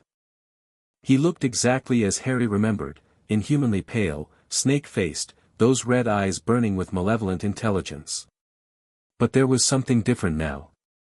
Something in the way he held himself, in the tension around his lipless mouth. He looked like a man who knew his walls were crumbling and was trying very hard not to show it. He wasn't alone. Two figures flanked him, Lucius Malfoy, pale as parchment, wand shaking visibly in his hand, and a wizard Harry didn't recognize, tall and dark-robed and radiating competent danger. 3 against 1. Harry liked those odds. Tom, he said, stepping into the room. His voice was conversational. Almost friendly. We need to talk. Voldemort's red eyes narrowed. His wand, 13 inches, phoenix feather core, brother to Harry's own, twitched in his fingers. You dare. I dare a lot of things lately. Comes with being the heir of Merlin. Harry walked forward without pausing, his magic gathered around him like armor. Your Horcruxes are gone, Tom. All of them. The diary, the ring, the locket, the cup, the diadem, and the one in my scar, all destroyed. You're mortal. For the first time in 50 years, you can die and stay dead. The silence was absolute. Voldemort's face, what passed for a face, went through a rapid succession of emotions, disbelief, fury, then a cold calculating assessment. His eyes flicked to Harry's scar, faded now, barely visible, and something in those red depths shifted. You lie, Voldemort said. But there was uncertainty beneath the words. Harry could hear it. Could feel it in the way the Dark Lord's magic churned, destabilized, confused, reaching for anchors that were no longer there. I don't lie. I don't need to. Harry stopped walking. 10 feet between them. Close enough to see the individual candle flames reflected in those red eyes. It's over, Tom. Your army is being captured as we speak. Your inner circle is in Azkaban. Your anchors are gone. You've lost. Voldemort stood. Slowly, deliberately, unfolding from his chair with the kind of controlled grace that spoke of immense power restrained. You think this changes anything, boy? You think mortal or immortal matters? I am Lord Voldemort. I am the most powerful. No, Harry said simply. You're not. He struck. Not with his wand, with his magic, raw and overwhelming, a hammer blow of force that crossed the distance between them in a blink. Voldemort shielded, reflexive, powerful, and the impact sent him sliding back 3 feet, his chair disintegrating behind him. Malfoy raised his wand. Harry didn't look at him, just extended his left hand in Malfoy's direction and Lucius went flying, slammed against the wall, his wand snapping like a twig as a binding spell wrapped him from neck to ankle. The tall dark wizard, whoever he was, got off a single curse before Harry's stunner hit him between the eyes and dropped him like a stone. 2 seconds. Both lieutenants down. Just Voldemort remaining. The Dark Lord's eyes were wide now. Not with fear, not yet, but with genuine shock. He hadn't expected this. Hadn't expected Harry to be this fast, this strong, this utterly unafraid. How? Voldemort hissed. What did Dumbledore? This isn't Dumbledore's doing. This is mine. Harry raised his wand. Last chance, Tom. Surrender. Face trial. Die in a cell instead of on this floor. Voldemort's face twisted. The calculation was happening, Harry could see it, the rapid assessment of options, the search for advantage. And finding none. Finding no angle, no escape, no clever trick. Just a young man with old blood and vast power standing between him and survival. I am Lord Voldemort, he said again, and this time it sounded like he was trying to convince himself. I do not surrender. I do not. He moved. Faster than should have been possible, his wand slashing in a vicious arc that launched not one spell but a chain, killing curse into cruciatus into something dark and unnamed, a cascade of lethal magic designed to overwhelm through sheer volume. Harry stepped into it. The killing curse splashed against his raised left hand and died, absorbed by the Emery's magic, neutralized on contact, green light scattering into harmless sparks. The cruciatus hit his chest and dissipated like smoke against stone. The unnamed dark curse, purple, writhing, eager, caught against the silver-white aura that blazed around Harry and dissolved. Voldemort's face went blank. Completely, utterly blank. The mask of composure, of superiority, of certainty, all of it gone.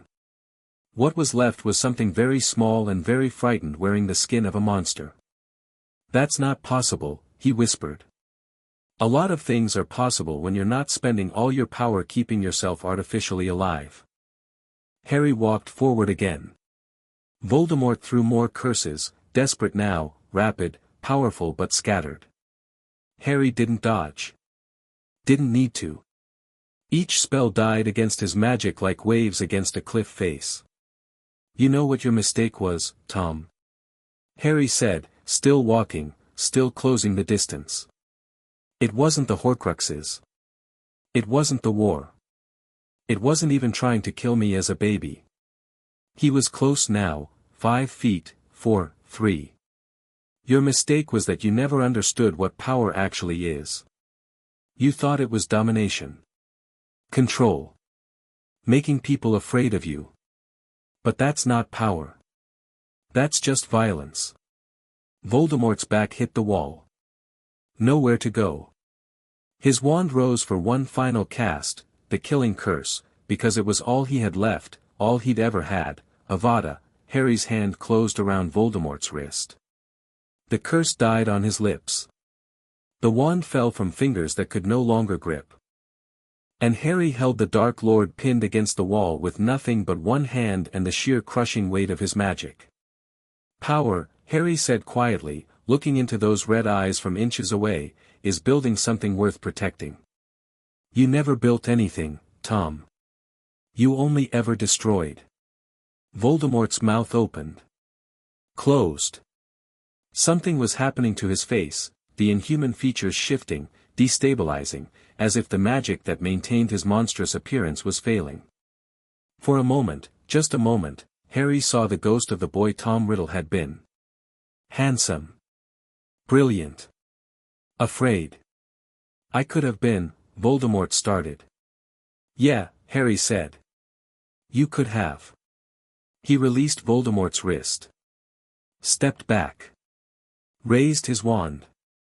The spell wasn't the killing curse. Harry had never cast it and wouldn't start now, not out of mercy, not out of weakness, but because he refused to meet death with death. Refused to end this war the same way it had been fought. Instead, he reached for something older. Something from Merlin's journals, a spell designed not to destroy, but to unmake. To unravel the dark magic that sustained Voldemort's corrupted form. To let death in, natural and final, without violence. The incantation was barely a whisper, old words, ancient words, in the language before language. Silver-white light bloomed from his wand, soft and gentle as dawn. It touched Voldemort, and the Dark Lord shuddered. "No," Voldemort said. Then, smaller, "No. Please." The light spread. Through his robes, through his skin, through the dark magic that had kept him alive and twisted and wrong for so long. It wasn't painful, Harry could tell. It was simply, dissolution. The end of something that should have ended decades ago. Tom Riddle's eyes met Harry's one final time. Red fading to something darker, something more human. And in that last moment, there was, not gratitude, not redemption, nothing so clean. But perhaps relief.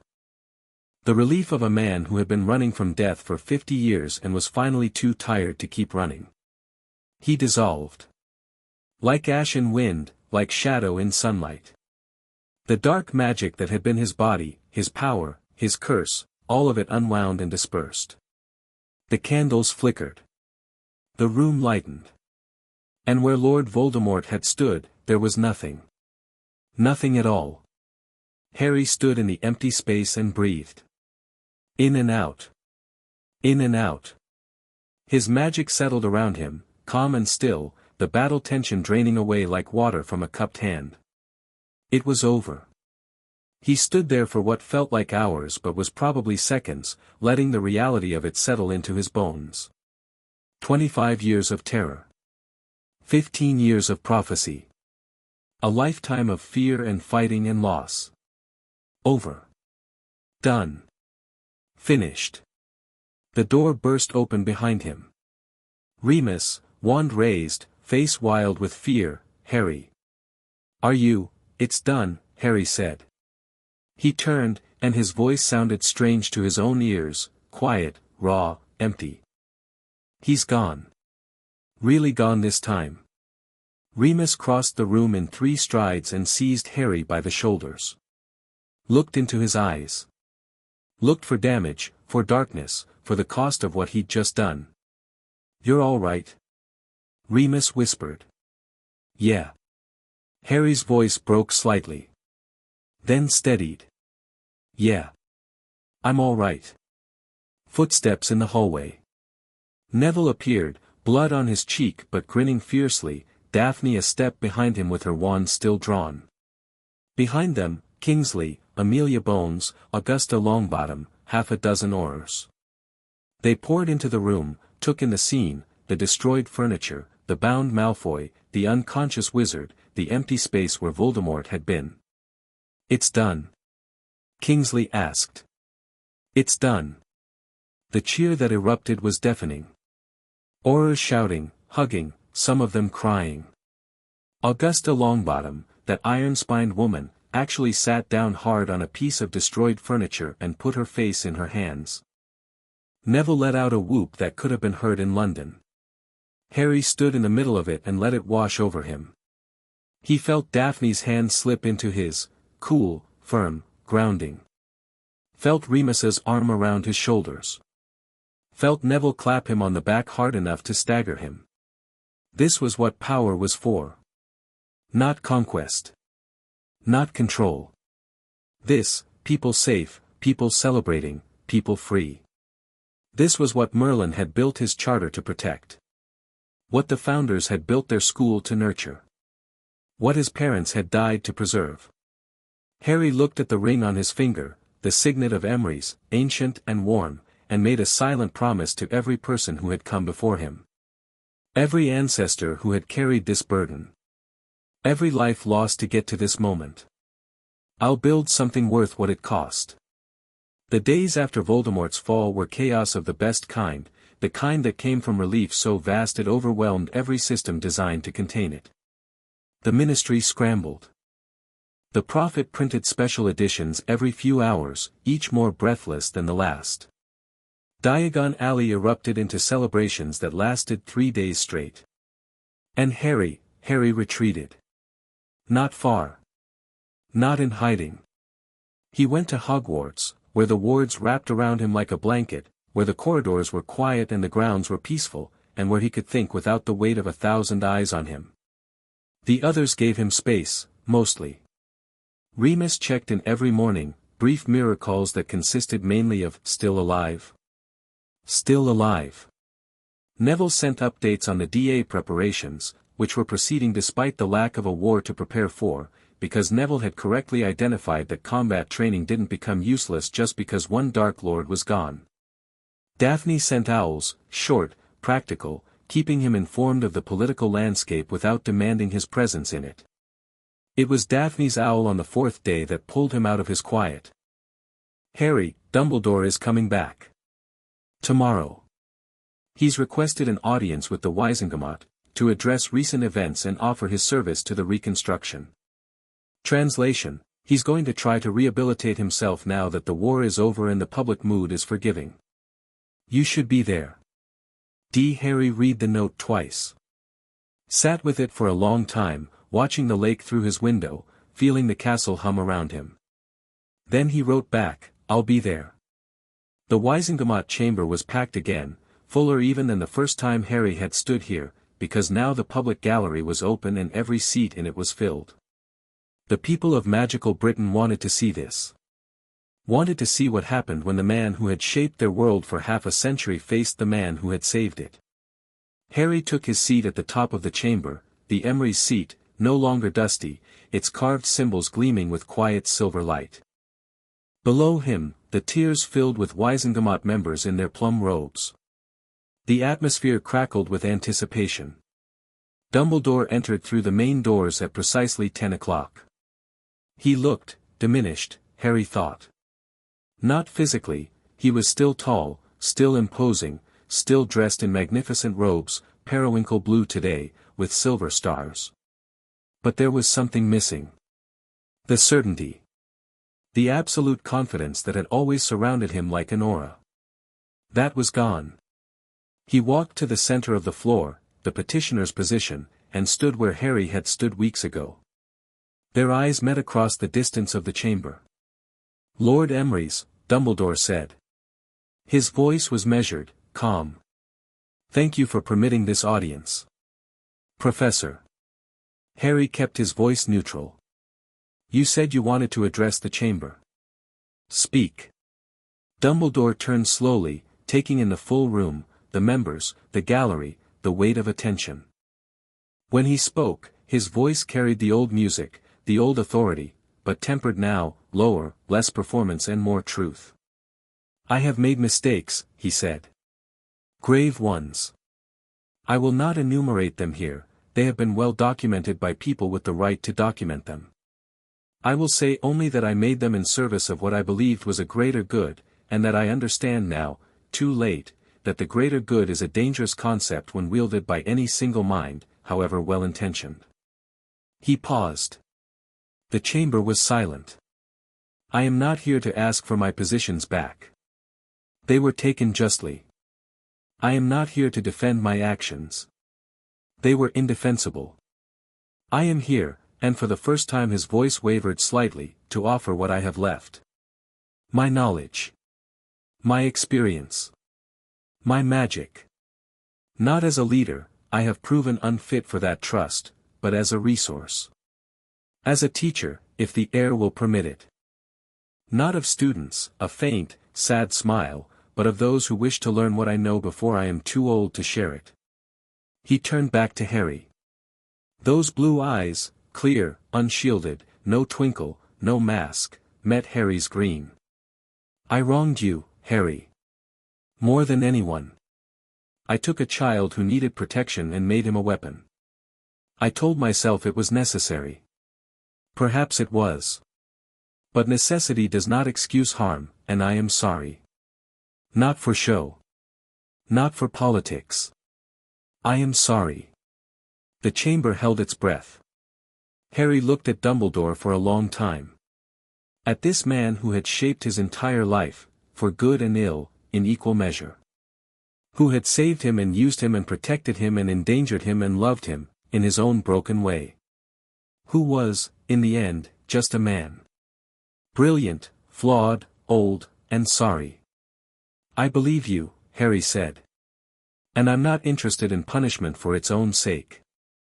You did real harm, to me, to others, to institutions that trusted you. That harm has consequences, and those consequences stand. You will never again hold authority over children. You will never again hold political office. Those lines are permanent. Dumbledore nodded. He'd expected this. But you're right that your knowledge has value, Harry continued. And I'm not so arrogant, or so young, that I'd throw away a resource out of spite. He leaned forward slightly. Here's what I'll offer.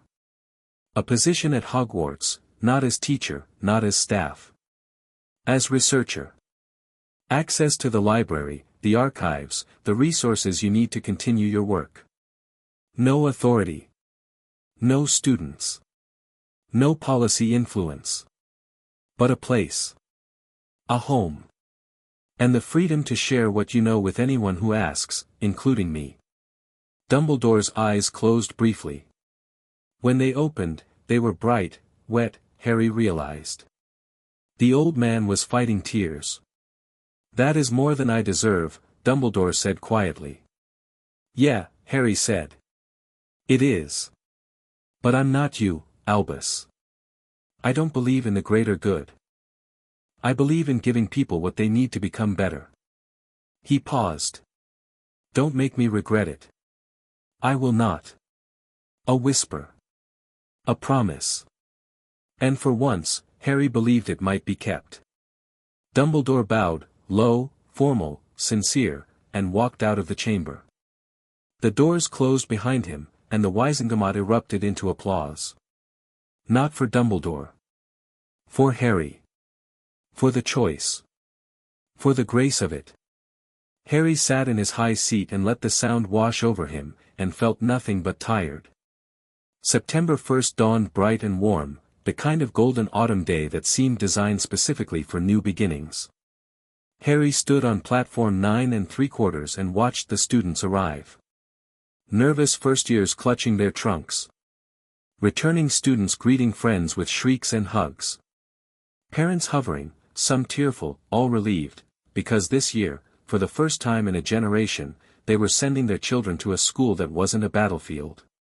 Harry wasn't in student robes. He wasn't sure what he was. Technically he'd never finished his education, but calling himself a student felt absurd given everything. McGonagall had offered him a unique position, student for the purposes of completing his newts, but with the freedom and authority that his actual role demanded. He'd take classes that interested him. Skip ones that didn't. And continue reshaping the world between double potions and lunch. The train whistle sounded. Students began boarding. Harry watched them stream past, some staring, some whispering, a few brave first-years actually waving. He waved back. You look like a proud parent. Daphne appeared at his elbow, her own trunk shrunk in her pocket, her Slytherin tie perfectly knotted. I feel like one, Harry admitted. Is that weird? Given that you essentially adopted an entire educational institution, no. She studied his face. You're going to keep going, aren't you? The reforms, the treaties, all of it. Even with the war over. The war was the easy part, Harry said. One enemy, clear stakes, simple solution. What comes next? Building something that actually works, that's fair, that protects people, that's harder. That takes years. Good thing you're 16. You've got time. Harry laughed. There is that. Neville jogged up, slightly out of breath, a badge gleaming on his chest, head of the new defense training program, a position Harry had created specifically for him. Train's about to leave. Are we riding or operating? Riding, Harry said firmly. I've been on that train 6 times and it's never once been boring. I'm not breaking the streak now. They boarded together, Harry, Daphne, Neville. Found a compartment.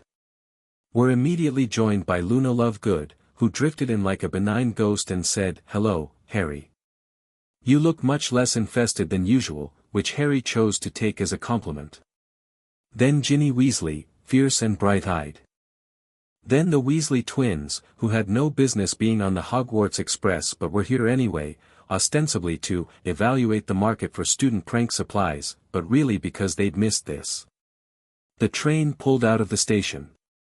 London fell away behind them, replaced by green fields and rolling hills, and Harry sat by the window with his friends around him and felt something he hadn't felt in so long he'd almost forgotten what it was. Peace. Not the absence of conflict, he knew there would be more fights ahead. Political battles, social change, the slow grinding work of making a broken system whole. Malfoy and his allies would regroup. Dumbledore might chafe at his restrictions. New threats would emerge, because they always did. But for now, in this compartment, on this train, surrounded by people who had chosen him not because of prophecy or destiny but because of who he was, Harry felt at peace. The ring was warm on his finger. The castle hummed in the distance, growing closer. The future stretched ahead, vast and unmapped and entirely his to shape. He'd been a weapon. A sacrifice. A pawn in someone else's game. Now he was something else entirely. Something new.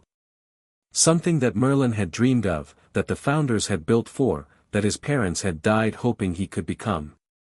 He was free. Hogwarts appeared through the train window as the sun was setting, golden light catching the towers and turrets, painting the lake in fire and amber. Harry pressed his hand against the glass and felt the castle's magic rise to meet him, warm and welcoming and alive. "Home," Neville said quietly. "Home," Harry agreed. The train slowed. Students began gathering their things, the noise level rising to cheerful chaos. Harry stood, stretched, checked that his wand was in his pocket and his ring was on his finger and his friends were beside him. Daphne caught his hand. Brief, firm, warm. Ready? Harry thought about everything that had brought him here. The cupboard under the stairs. The letter. The train. The hat. The stone, the chamber, the prisoner, the tournament, the veil, the prophecy. The vault beneath Gringotts. The ring on his finger. The blood in his veins. The choice, always the choice, to fight, to build, to protect, to love. "Yeah," he said. "I'm ready." They stepped off the train together, into the golden evening, into the crowd of students flowing toward the castle. Toward home. Toward the beginning of whatever came next. And Harry Potter, Lord Emery's, heir of Merlin, the boy who lived, the man who chose, walked through the gates of Hogwarts with his head high and his magic singing and his future wide open before him. Not because destiny demanded it. Not because prophecy required it. Because he wanted to. Because he could. Because this was what Merlin built.